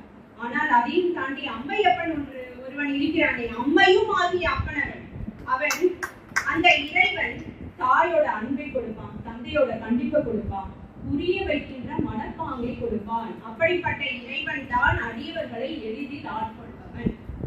சிவனை நினைச்சா நிறைய சோதனைகள் செய்வார், இல்லைன்னா சொல்லல. ஏன்னா அவர் அடியவருக்கு அடியவராக இருந்திருக்காரு, இறைவனாக என்றுமே அவர் இருந்ததே கிடையாது. நீங்க பாத்தீங்கன்னா தெரியும், ஒரு பக்கம் சாட்டையடியும் ஒரு பக்கம் வீட்டுக்கு மண் சுமந்துதான் அவர் அடியவர்களை அருள் புரிபவர் அப்படின்னு தெரியும் உங்களுக்கு. கிட்டத்தட்ட ஒரு 79 வயதில் ஒரு அடியவரை அவர் தன்னோடு அழைச்சுக்கிறாருன்னா அவர் எப்படிப்பட்டவரா இருப்பார்? 79 வயது வரையும் வேற்று மதத்தில் இருந்த ஒரு மனிதனை ஒரு சூளை நோய் கொடுத்து, என்கிட்ட வாப்பா, நீ இத்தனை வயது வரை இருந்தாலும் பரவாயில்ல, நீ என்கிட்ட வந்துரு, நான் அவனுக்கு அருள் புரிவேன்னு சொல்லிட்டு அழைச்சவர் இதை சிவபெருமான் இல்லையா? திருநாவுக்கரசர் என்பது உங்களுக்கு தெரியும். 3 வயது குழந்தை கிடையாது, 3 வயது குழந்தைக்கு உமையார் ஞானப்பால் கொடுத்திருக்கலாம். ஆனால் அவர் பாடிய பாடல்கள் அத்துணையும் சிவபெருமானை அருள் பெற்ற பாடல்கள் தான் இல்லைங்களா? ஒரு அடி எடுத்து கொடுத்து பாடல் சொல்லும்போது சிவபெருமானை பற்றி தான் பாடினாரு. 3 வயது என்னங்க, 79 80 வயது வரை இருந்தாலும் அந்த அடியவர்களுக்கு அருள் புரிபவர் யாருன்னா சிவபெருமான் தான். அன்றினால் புறம் எரித்தார் ஆலயம் எடுக்க எண்ணி ஒன்றும் அங்கு உதவாதாக உணர்வினால் எடுக்கும் தன்மை நன்றென மனத்தினாலே நல்ல ஆலயம் தான் செய்த. உங்களுக்கு இந்த பாடலை கேட்டோன்னே தெரிஞ்சிருக்கும். பூசலார் தன்னுடைய மனதில் சிவாலயம் கட்டியவர் தெரியும் இல்லைங்களா? அதாவது அவருக்கு ரொம்ப ஆசை சிவாலயம் கட்டணும்னு சொல்லிட்டு, அப்படி கட்டத்துக்கு ஒரு முயற்சி பண்ணும்போது அவர்கிட்ட செல்வங்கள் இல்லை. அதனால தன்னுடைய மனதுக்குள்ளேயே அந்த செல்வங்களை எல்லாம் தேடி இருக்கிறார். எப்படின்னா, நினைப்பினால் எடுக்க நேர்ந்து நிகழ்வுறு நிதியம் எல்லாம் திணை துணை முதலா தேடி சிந்தையால் திரட்டி கொண்ட சின்ன சின்ன விஷயங்கள், கல்லு மண்ணு, அதுக்குரிய பூஜைகள், இந்த அனைத்தையும் மனதுக்குள்ளேயே போட்டு ஒரு அழகான ஒரு சிவாலயம் எழுப்பி அதற்கு கும்பாபிஷேகத்திற்கு ஒரு நாளையும் அவர் குறித்து விடுகிறார். அப்ப இறைவனை நோக்கி அந்த நாளில் நீங்க வந்துடணும் அப்படின்னு சொல்லும் பொழுது நான் வரேன், அவர் ஒத்துக்கிட்டார். காணவர்கோன் என்ற ஒரு மன்னன், உங்களுக்கு இந்த கதையெல்லாம் தெரியும், நான் ரொம்ப சுருக்கமா சொல்றேன். அவரும் சிவாலயம் எடுத்திருக்கார், அதுவும் இறைவனை வேண்டுகிறார். அப்ப சொல்றாரு, இல்ல என்னுடைய மக்கள் ஒருவன் சிவாலயம் அமைச்சிருக்கான், நான் அங்கதான் போகணும். இவரு எங்க வச்சிருக்காங்க, ஒன்றும் அதை பத்தின ஒரு விளம்பரம் இல்ல, கோவில் கட்டலாம் தெரிஞ்சிருக்குமே அப்படின்னு பொழுது அதை பற்றின ஒரு இது இல்லாம, ஏன் நான் இந்த வார்த்தையை சொல்றேன்னா, நீ பெரிய கல்லாலையும் மண்ணாலையும் கட்டினாலும் கூட மனதால் ஒருவன் சிவாலயம் அமைத்து அந்த இறைவனை வணங்குகிறான், நான் அதுக்குதான் முதல்ல போவேன்னு சொன்னவர். அதாவது அடியவர்களை எளிதில் ஆட்கொள்பவர், மிக சீக்கிரமா கொண்டு போவது யாருன்னா இறைவன் அப்படின்றதுதான் நண்பர்களே. பக்தன் எப்படிப்பட்டவனாய் இருந்தாலும் சரி, அவன் என்ன தீய பழக்கத்துல இருந்தாலும் சரி, தொழுநோயால அவன் இருக்கான், குடும்பத்துல என்ன பிரச்சனைகள் சேர்ந்து தீய பழக்கத்துல அவன் ஈடுபட்டு இறைவனை பற்றி நினையாதவனாக இருந்தாலும் இறைவனால் ஆட்கொள்ளப்படுவான் அப்படின்றதுக்கு மிகச்சிறந்த உதாரணம் அருணகிரிநாதர் இல்லைங்களா? அருணகிரிநாதர் திருவண்ணாமலை கோபுரத்திலிருந்து அவர் விழும்பது தாங்கி பிடித்து வருவார். ஏங்க அவன் கெட்ட பழக்கத்தோட அவர் இருக்காரு, நம்ம ஏன் அவருக்கு அருள் புரியணும் அவருக்கு தோணல? இறைவன் அடியவர்களை தன்னோடு அழைத்துக் கொள்பவன் அப்படின்னா அது இறைவனாகி முருகன் அப்படிங்கிறது தான். நடுவர் அவர்களே, ஒரு சின்ன ஒரு உதாரணம், அதாவது இது எல்லாமே 8ஆம் நூற்றாண்டு 10ஆம் நூற்றாண்டு அந்த மாதிரி ஒரு நூற்றாண்டுகளில் நடைபெற்ற ஒரு நிகழ்வு.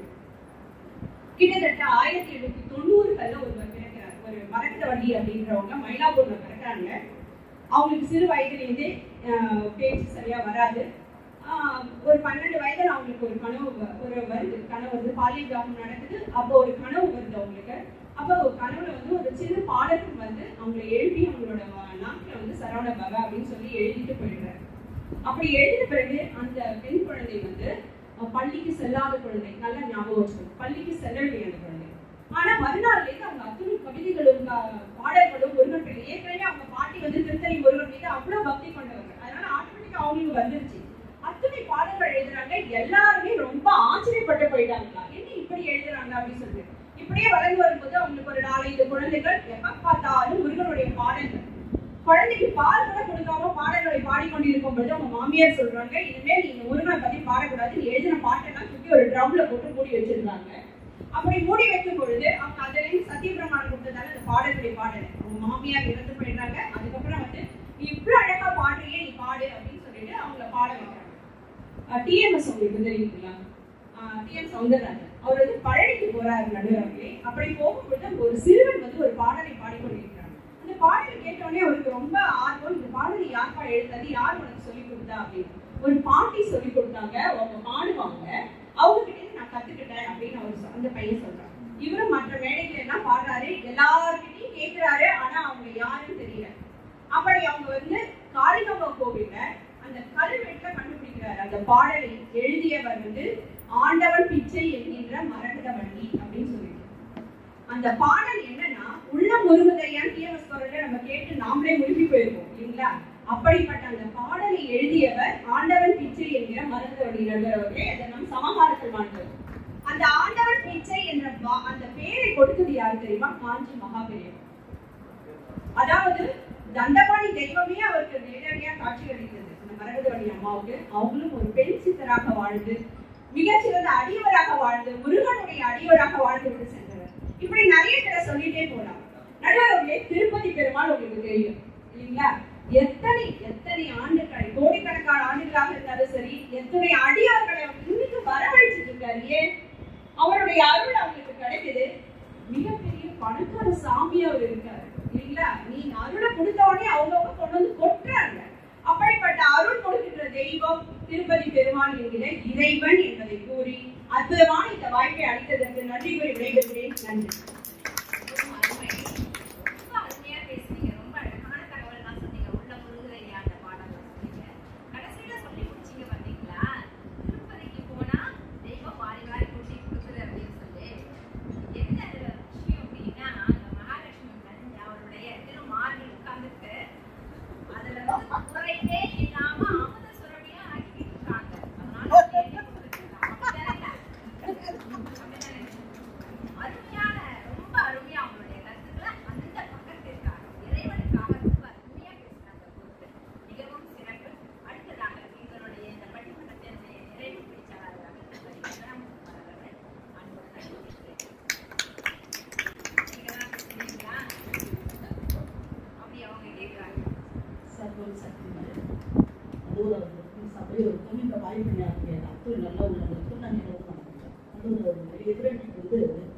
சின்ன பகற்கனவு இருக்கு.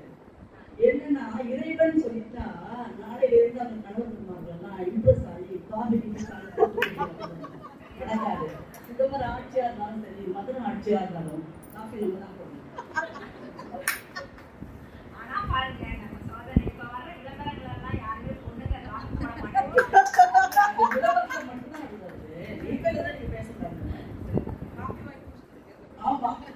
ஆடி மாசம் அப்படின்னா எங்க தோழி சொன்ன மாதிரி அம்மன் கோயில உட்காந்து ஒரு நாள் நடத்துவாங்க.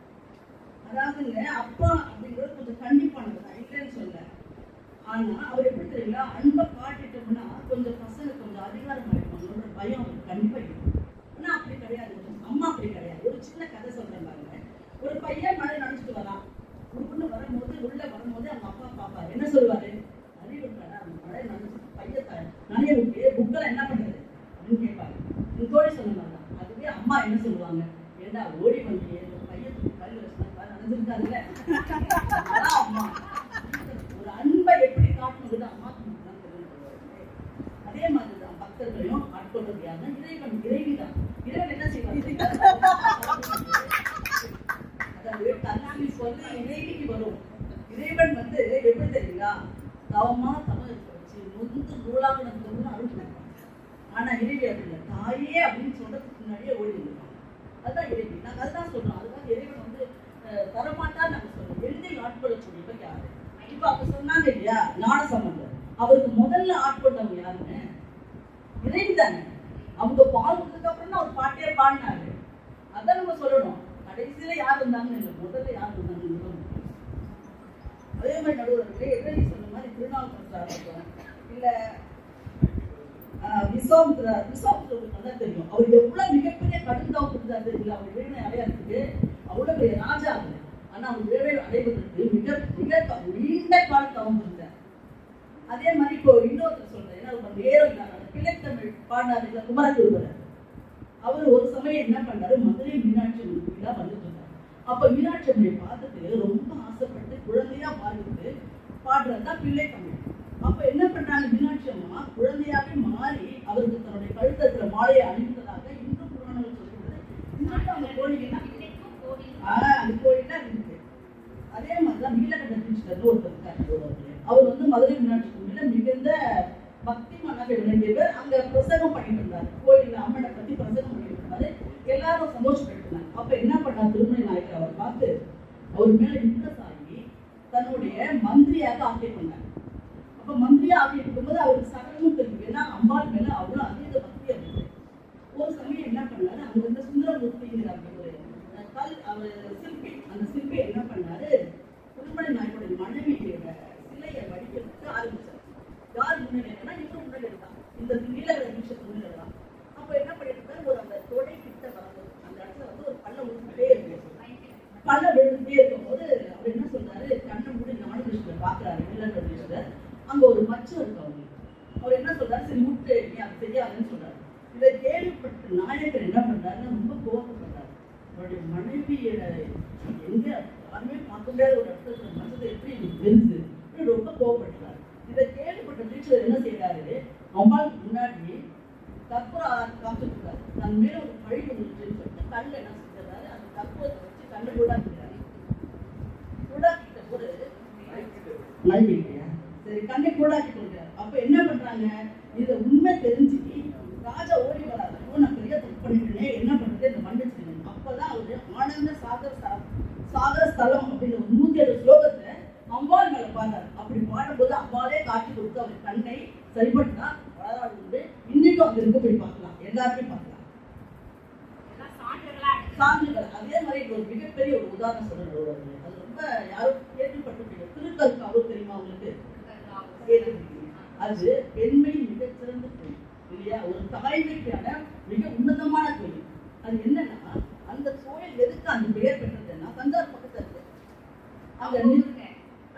ஆமா, அந்த நித்துருவர் அப்படிங்கிற ஒரு முனிவர் இருந்தாரு. அவங்க வேலைக்கேன்னு ஒரு மனைவி, அவங்க அங்க வாழ்ந்துட்டு இருந்தாங்க. அவங்களுக்கு குழந்தை கிடையாது. அவங்க என்ன பண்றாங்க, அங்க இருக்க அம்பிகை வேண்டிக்கிறாங்க, எனக்கு குழந்தை வர வேணும்னு கேட்கறாங்க. அங்கேயே இருந்து பூஜை செய்யறாங்க. அந்த மனைவி வந்து கப்புன்றாங்க. கர்ப்பமாக்கும் போது என்ன பண்ணாரு, அவங்க 2 பேருக்கு அங்க இருக்கும்போது ஒரு கொஞ்ச நாள் ஆயிட்டு அவர் வெளியூருக்கு போறாரு அந்த முனிவர். அப்போ அங்க வந்துட்டு இருந்த ஒரு என்ன சொல்றது, ஒரு யாசகம் பேர்ல ஒரு முனிவர் வராரு. இந்த வீட்டுல வந்து யாசகம் கேட்கிறாரு. அப்ப அந்த அம்மாவால எழுந்து வர முடியல. ஏன்னா அவங்க நிறைவாத கர்ப்பிணி, எழுந்து வர முடியாதனால அவர் என்ன செஞ்சு போயிடாரு, சபிச்சுட்டு போயிட்டாரு. இந்த அம்மா திராது மொழி காலாகணும்னு சபிச்சுட்டு போயிட்டாரு. அண்ணா அவங்க குழந்தைய காப்பாற்றணும், என்ன பண்றது, ஒரே அழுகு அழுகுறாங்க. அம்மா என்ன பண்றா, அந்த கருவை எடுத்து ஒரு குளத்துல வச்சு காப்பாற்றி அந்த குழந்தையா அவங்க தர்றாங்க. அதனாலதான் இன்றைக்கும் திருக்கல்காவூர் கற்பக ரட்சாம்பிகை என்று கருவை காப்பவர்களாக இன்று பிரமித்து இருக்கிறார். அப்ப நமக்கு தேவை எதுவோ அதுக்கு வந்து தீர்ப்பு அம்பாள். ஆகவேதான் நம்ம என்னதான் உருண்டு பண்ணாலும் தாய்க்கு நிகழ் எதுவுமே இல்லை. தாயின் சிறந்த கோயில் இல்லை, அந்த சொல்மிக்கதான் மந்திரம் இல்லை. அதனால்தான் மாதா பிதா குரு என்று நாம் சொல்லுகிறோம். ஆகவே எப்போ பார்த்தாலுமே உடனே ஓடி வந்த இறைவி என்று கூறி வாய்ப்புக்கு நன்றி, வாய்ப்பெடுத்து அத்தனையுடன் நன்றி சொல்கிறேன். நன்றி.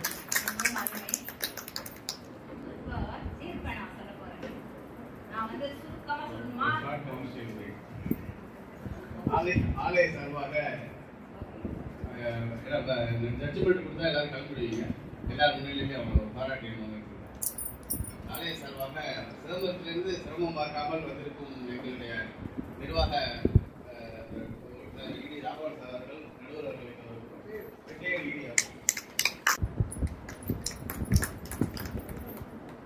காளிதாசன் இப்போ ஓரளவுக்கு நாம வந்து எல்லா கருத்துக்களையும் கேட்டாச்சு. இனிமே நீங்க எனக்கு திருப்பி சொல்ல போறீங்க. எங்களுக்கும் பசிக்குது, சீக்கிரம் முடியுங்க.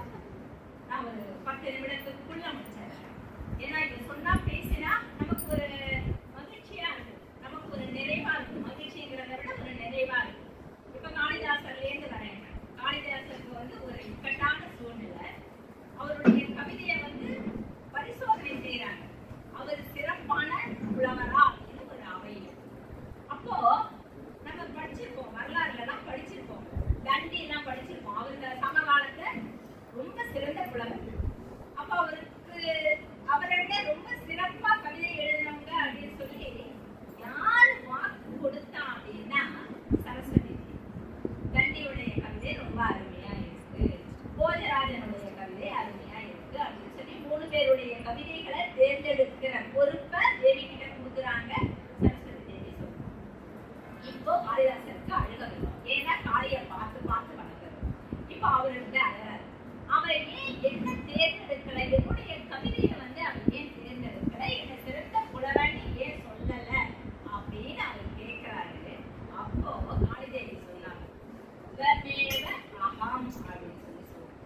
நானே நீ இதுக்கு மேல ஏதாவது சொல்ல முடியுமா? ஒரு கருணை மிக்க தாயானது ஒரு எளிய காளிதாசர் வந்து பெரிய புலவரால அங்க தெரியல, ஒரு சாதாரண மனிதனா, ஒரு ஏழை பரம பக்தன், அவ்வளவுதான். ஒரு ஏழை, அவ்வளவுதான். அவருக்கு ரொம்ப மிகச்சிறந்த அறிவு இருந்ததுங்கிறதெல்லாம் 2வது பட்சம். ஆனா சொல்றேன், நான் தான் நீ அப்படின்னு. எப்படி தெரியுமா? இதை நீங்க மேட்ச் பண்ணி பார்க்கலாம். நம்ம வந்து 48 நாள் விரதம் இருந்து சபரிமலைக்கு மேல ஏறும் பொழுது மேல போய் ஐயப்பனை பார்க்கறதுக்கு முன்னாடி நம்ம கண்ணுல எல்லா பக்தர்களுடைய கண்கள்லயும் படுற ஒரே ஒரு வாக்கியம் தத்துவம் தெரியுங்களா? பார்த்திருக்கீங்களா? அதுதான் நான் தான், அதுதான் நானு, கடவுள் தான் நான் அப்படிங்கிற ஒரு உண்மைய எங்க நமக்கு வந்து யாரு எளிதில் கொடுப்பாங்க அப்படிங்கறதா. நீயே இறைவன் இறைவி அப்படிங்கிறத வந்து யார் நமக்கு எளிதில் கொடுப்பாங்க? இப்போ ஒரு வீட்டுக்கு வந்து ஒரு தாம்பூலமாக வர்றாங்க, ஒரு மங்களம் நிறைந்த ஒரு மங்கை வராங்கன்னு வைங்களேன். அவங்களுக்கு நாம ஒரு தாம்பூலம் கொடுக்கும் பொழுது எந்த உணர்வோடு கொடுப்போம்? தேவியா பாவிச்சு கொடுப்போம். இதுவே இறைவன் அடியார் வராங்கன்னா, சிவனடியார்கள் வராங்கன்னா அந்த உணர்வு எல்லா பெண்களிடத்தும் இருக்குமா? ஆனா ஆண்களிடத்தில் இருக்கும். ஒரு பெண்ணை வந்து தேவியா பார்க்கிறாங்க, உணர்வு ஆண்களிடத்தில் இருக்கும். ஆனா அடியார்னா அதுக்கு வந்து ஒரு முறை இல்லைங்களா? அடியார் வந்து என்ன படிச்சிருக்கணும்? எல்லாமும் படிச்சிருக்கணும். 12 திருமுறை படிச்சிருக்கணும். அவங்க வந்து அந்த பஞ்சாட்சரம் போதனம், இது அத்தனையும் தேவைங்க. ஆனா இதெல்லாம் இங்க தேவையில்லை. ஒரு குடும்ப பெண், ஒரு சாதாரண வந்து ஒரு வீட்டுக்கு போனாங்கன்னா அவங்க தேவியா பாவிக்கிற ஒரு உணர்வு இருக்கு இல்லையா? அப்ப எங்க வந்து நம்ம இடை தூக்கி பார்க்கும்பொழுது எங்க கூடுதலா இருக்கு? அது வந்து இந்த பக்கம் போகும். இங்க வந்தீங்கன்னா ஒரு நம்ம 63 நாயன்மார்களுடையும் இவங்க சொன்னாங்க, ஆழ்வார் பெருமக்களையும் காட்டினாங்க. ஒரு ஆழ்வார் பெருமக்கள்ல நாம பார்க்கக்கூடிய அந்த 12 ஆழ்வார்கள் 7வது இடத்துல இருக்கிற பெரியாழ்வார். அவர் வந்து வரிசைப்படுத்தும் போது 7வது இடத்துல தான் பெரியாழ்வார் இருப்பாங்க. ஆனா அந்த சாற்றுமுறை பாடல் அப்படின்னும் பொழுது பார்த்திருக்கீங்களா? எந்த பாடலை நம்ம சொல்லுவோம்? எந்த பாடல் ஏதாவது சொல்லுவோம்? வாழ்த்து பாடலாம் சொல்லுவோம். ஒரு பாடல் ஆழ்வார் பெருமக்கள் பல்லாண்டு பல்லாண்டு பல்லாயிரம் ஆண்டு சொல்றோம் இல்லைங்களா? இதை ஏன் பெரியாழ்வார் பாண்டாருங்கிறது ஒரு அற்புதமான ஒரு கதை இருக்கு தெரியுங்களா? அதாவது இதற்கு அருள் செய்யறாரு பெருமாள், மகாலட்சுமி 2 பேரும் அருள் செய்யறாங்க. கருட வாகனத்துல வந்து காட்சி கொடுக்கறாங்க. இதற்கு காட்சி கொடுக்கறதே பெரிது. அப்படி பெரிதா இருக்கும் பொழுது அந்த காட்சியை பார்த்து ஐயோ எனக்கு தரிசனம் கிடைச்சிருச்சு, இந்த எனக்கு மட்டும் தரிசனம் கிடைச்சுதா, இங்க இருக்கிற எல்லா மக்களுக்கும் தரிசனம் கிடைச்சுதா? அப்படி எல்லாரும் பார்த்தாங்கன்னா என்ன நினைப்பாங்க? ஐயோ அந்த பெருமாளுடைய அந்த காட்சியையும் அந்த மகாலட்சுமியினுடைய காட்சியும் பார்த்துட்டு எல்லாம் என்ன நினைப்பாங்க? ஐயோ கண்ணு வைப்பாங்களே,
இருப்பாங்க, நாயகர்களா இருப்பாங்க, கதாநாயகர்களா இருப்பாங்க. அங்க வில்லனா யார் வருவா? நாளைக்கு திருமணம் நடக்கும், இன்னைக்கு வந்து முடிய பொருள் கேட்கறது, அப்புறம் ஒரே ஒரு கௌபீனம் தான் இருக்கும், அதையும் எனக்கு கொடுன்னு கேட்கறது. அதுக்கப்புறம் மாம்பழம், ஒரு மாம்பழம் தான் கணவருக்கு கொடுக்க வேண்டியது இருக்கும், அப்புறம் அதையும் எடுத்துக்க வேண்டியது, அங்க திக்கு காண வைக்க வேண்டியது. இப்படி நீங்க 63 நாயன்மார்கள் வரலாற்றிலும் பாத்தீங்கன்னா கடவுள் எப்படி அடியார்களை ஆட்கொண்டார், எல்லாரையும் பரிசோதனை செஞ்சு இப்ப இங்க வராங்க, இறைவி கிட்ட வராங்க. அபிராமி பட்ட எல்லாருக்கும் தெரியும், அபிராமி ஆண்டாது எல்லாருக்கும் தெரியும். எத்தனாவது பாடல்ல, 79வது பாடல்ல இந்த பாயிண்ட் இவங்க சொல்லுவாங்கன்னு நினைச்சேன். இறைவன் ஏங்க உங்க அம்மா தான் கூப்பிட்டவனே வருவான்னு சொன்னீங்களேங்க, ஏங்க 79வது பாடல் வரைக்கும் உட்கார வச்சிருந்தாங்க அப்படின்னு இவங்க கேட்பாங்கன்னு நினைச்சேன். இப்ப இவங்க சார்பா நான் கேட்கிறேன், அப்புறம் அவங்க சார்பா பதிலையும் நானே சொல்லிடுறேன். விழிக்கே அருளுண்டு அபிராம வள்ளிக்கு வேதம் சொன்ன வழிக்கே வழிபடனை துண்டி எமக்கு வழி கிடக்க அப்படின்னு அந்த பாடல் வரும். கயவர் தம்மோடு கூட்டினையே அப்படின்னு அந்த பாடல் இல்லைன்னா, இப்போ அந்த கயவர் தம்மோடு கூட்டினையே என்னன்னா அந்த வரி ரொம்ப நம்ம வந்து உற்று ஆராய்ந்து பார்க்க வேண்டிய ஒரு விஷயம். நல்லவங்க மட்டும் கிடையாதுங்க, கெட்டார்களா இருந்தா கூட அடியாரா இருந்தா அம்மா நம்ம காப்பாற்றுவா, அந்த ஒரு விஷயம் அதுல.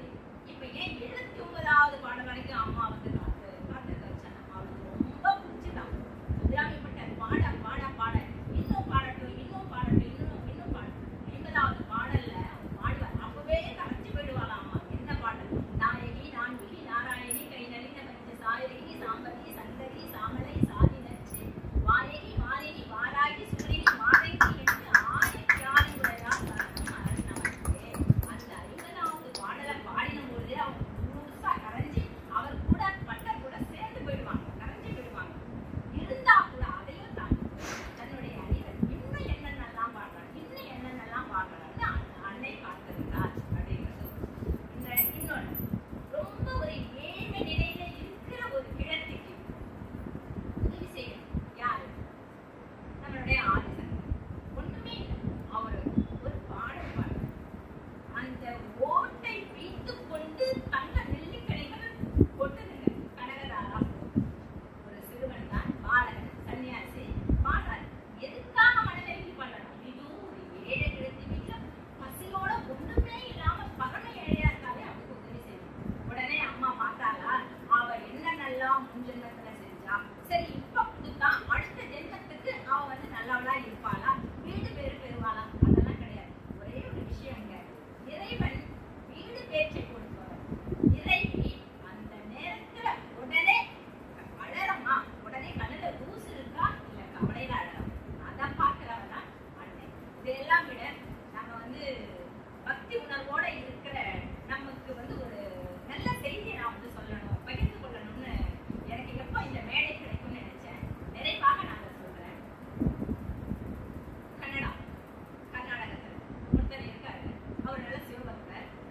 அவருக்கு வந்து ஒரு உணர்வு ஏற்படுது, நம்ம இந்த இடத்தை விட்டு திருவண்ணாமலை நோக்கி போகணும் அப்படின்னு சொல்லி அவர் வராரு. திருவண்ணாமலைக்கு வர்றாரு. அங்க எங்க வந்து சாமியை பார்த்து, திருவண்ணாமலை கோபுரத்தை பார்த்த உடனே அவர் கூட சில அடியார்கள்லாம் சிறுவர்கள்லாம் அழிச்சிட்டு வருவாரு. நான் பார்த்த உடனே அவர் என்ன பண்ணாரு, இப்படி கையை வர தூக்கி வணக்கம் சொல்லுவாங்க, இப்படி ஹாய் சொல்லுவாங்க, அந்த மாதிரி சொன்னாரு.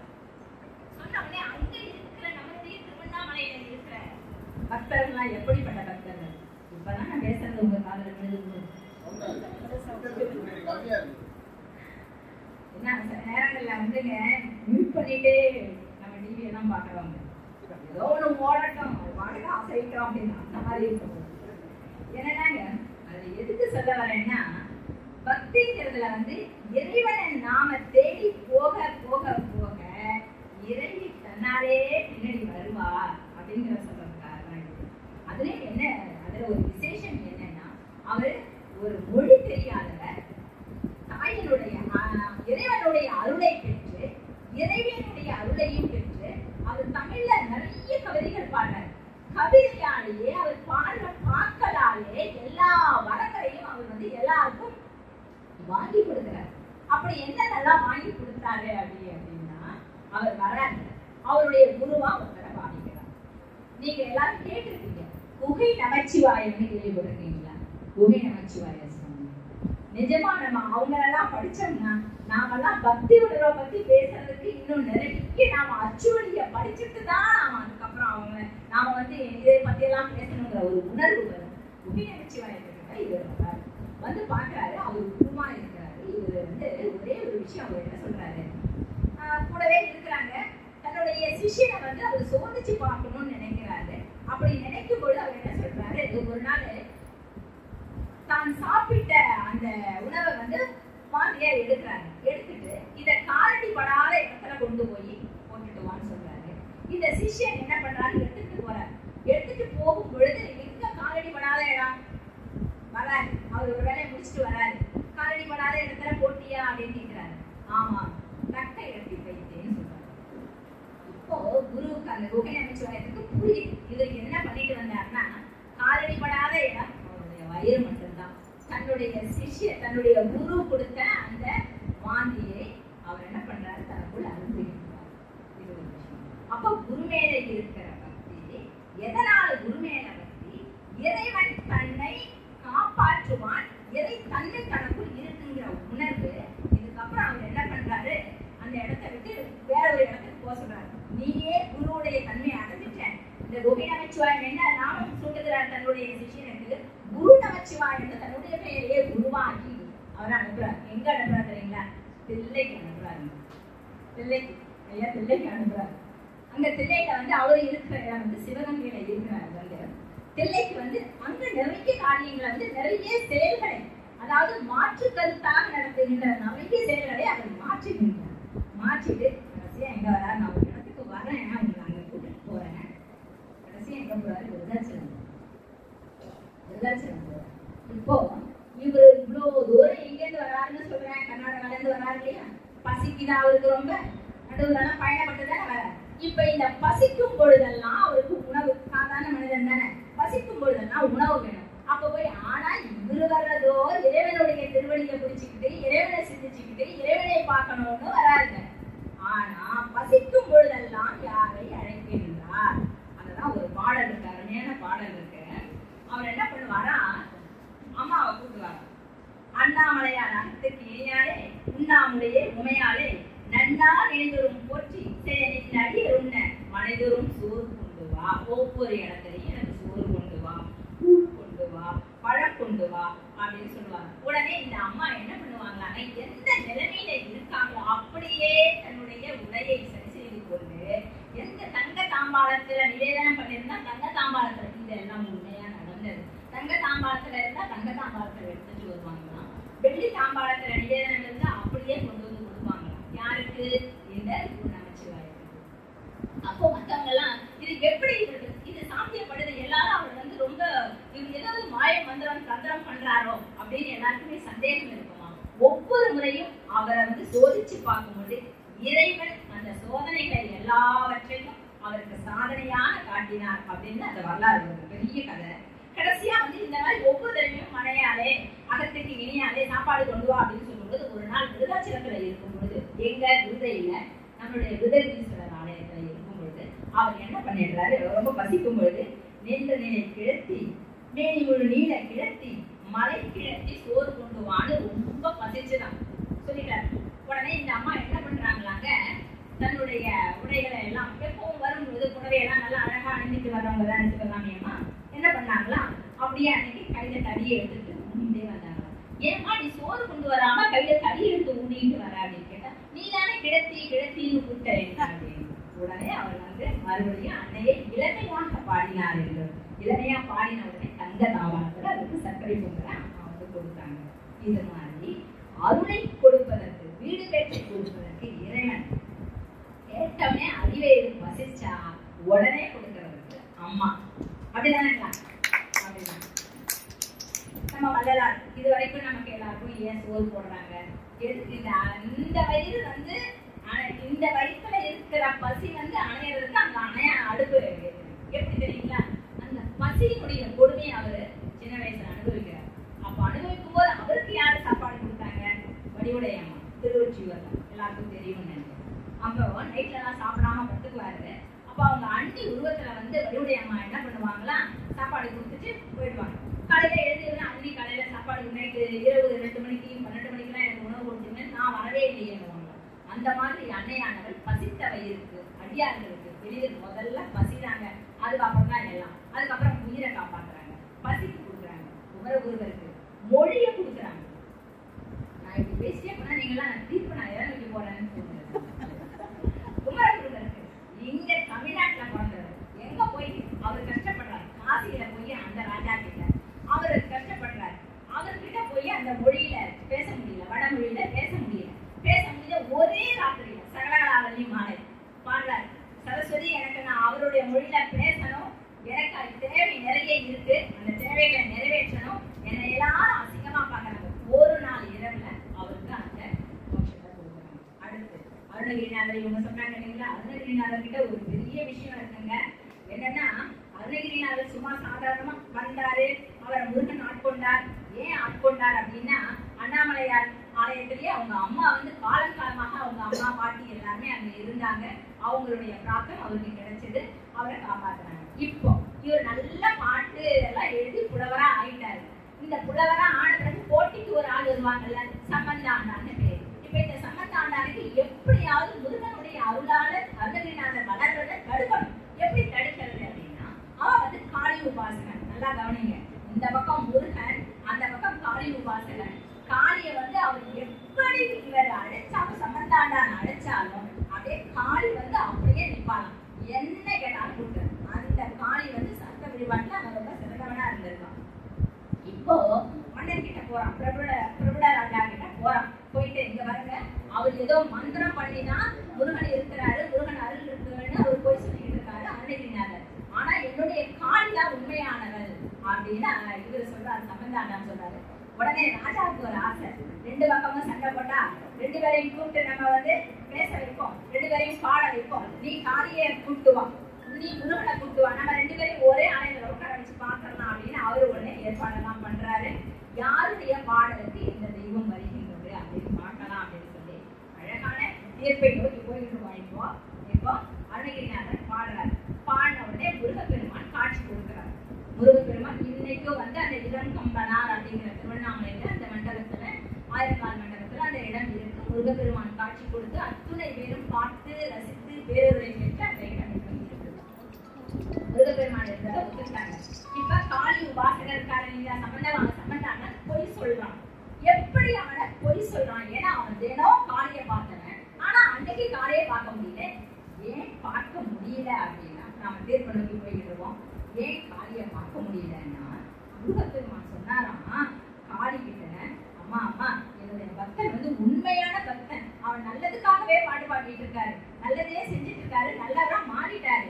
இப்போ உன்னுடைய அந்த சம்பந்தாண்டான் கூப்பிடுறாருன்னு நீ போனா, இந்த அருணகிரிநாதரை வந்து அருணகிரிநாதருக்கு பழி ஏற்படுத்துவதற்காக தான் அவர் வந்து உன்னை வந்து வெளியே வர சொல்றாரு.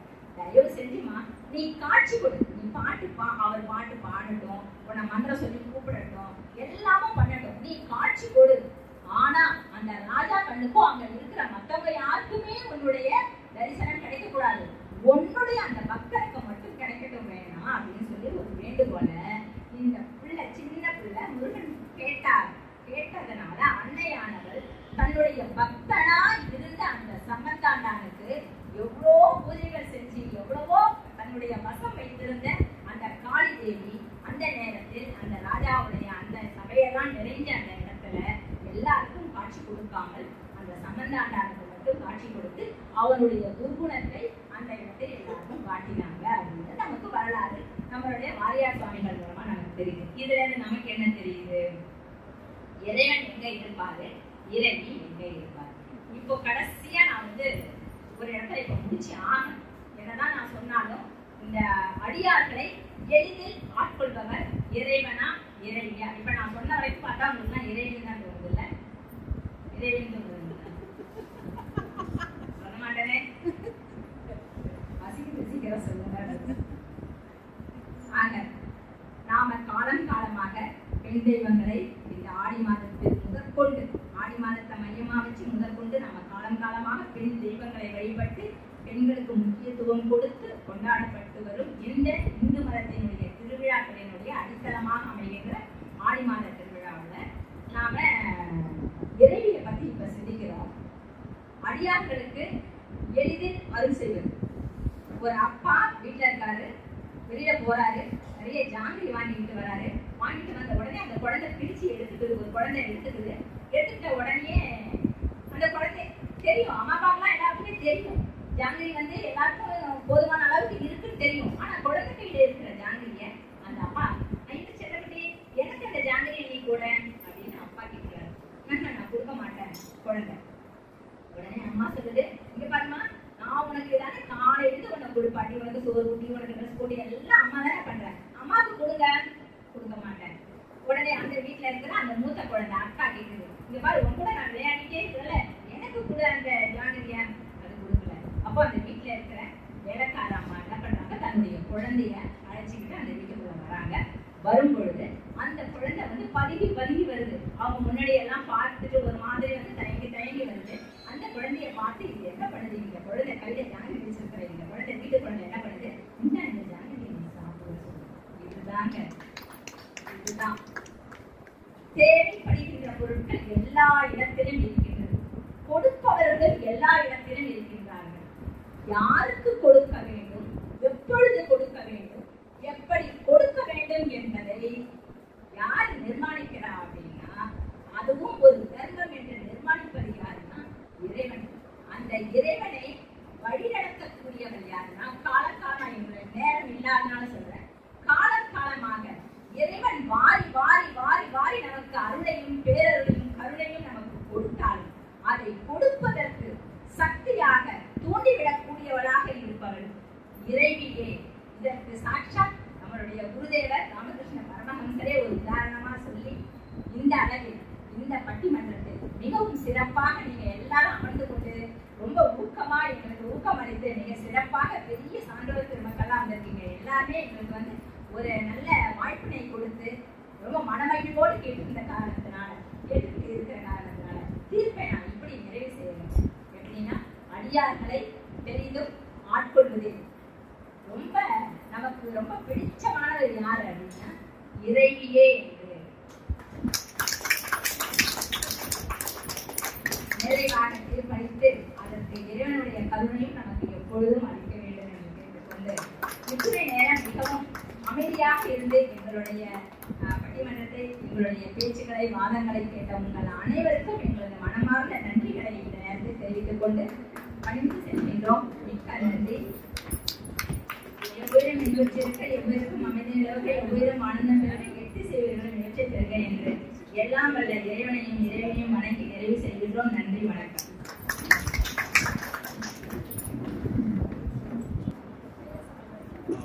ஜாயின் பண்ணேன். அது மிகப்பெரிய சிறப்பு என்ன கொடுத்திருக்கிறார்கள். Vote of thanks. நடுவர் பேச்சிலிருந்து நிறைய விஷயங்களை பின்னோக்கி சென்று பார்க்க முடிகிறது. இறைவனா இறைவியா, இறைவியா இறைவனா என்று ஒரு டாஸ் போட்டு அந்த அளவிலேயே நம்மளை வச்சிருந்தாங்க கடைசி வரைக்கும். மிக அருமையான ஒரு பட்டிமன்றம். நிறைய கருத்துக்கள், இவ்வளவு கருத்துக்களையும் நமக்கு கேட்பதற்கு இன்னைக்கு மிகப்பெரிய ஒரு பாக்கியம். ஆடி மாதத்துல சப்த மாதாக்கள், அம்பாவுடைய சுரூபமா சப்த மாதாக்கள் இருக்காங்க.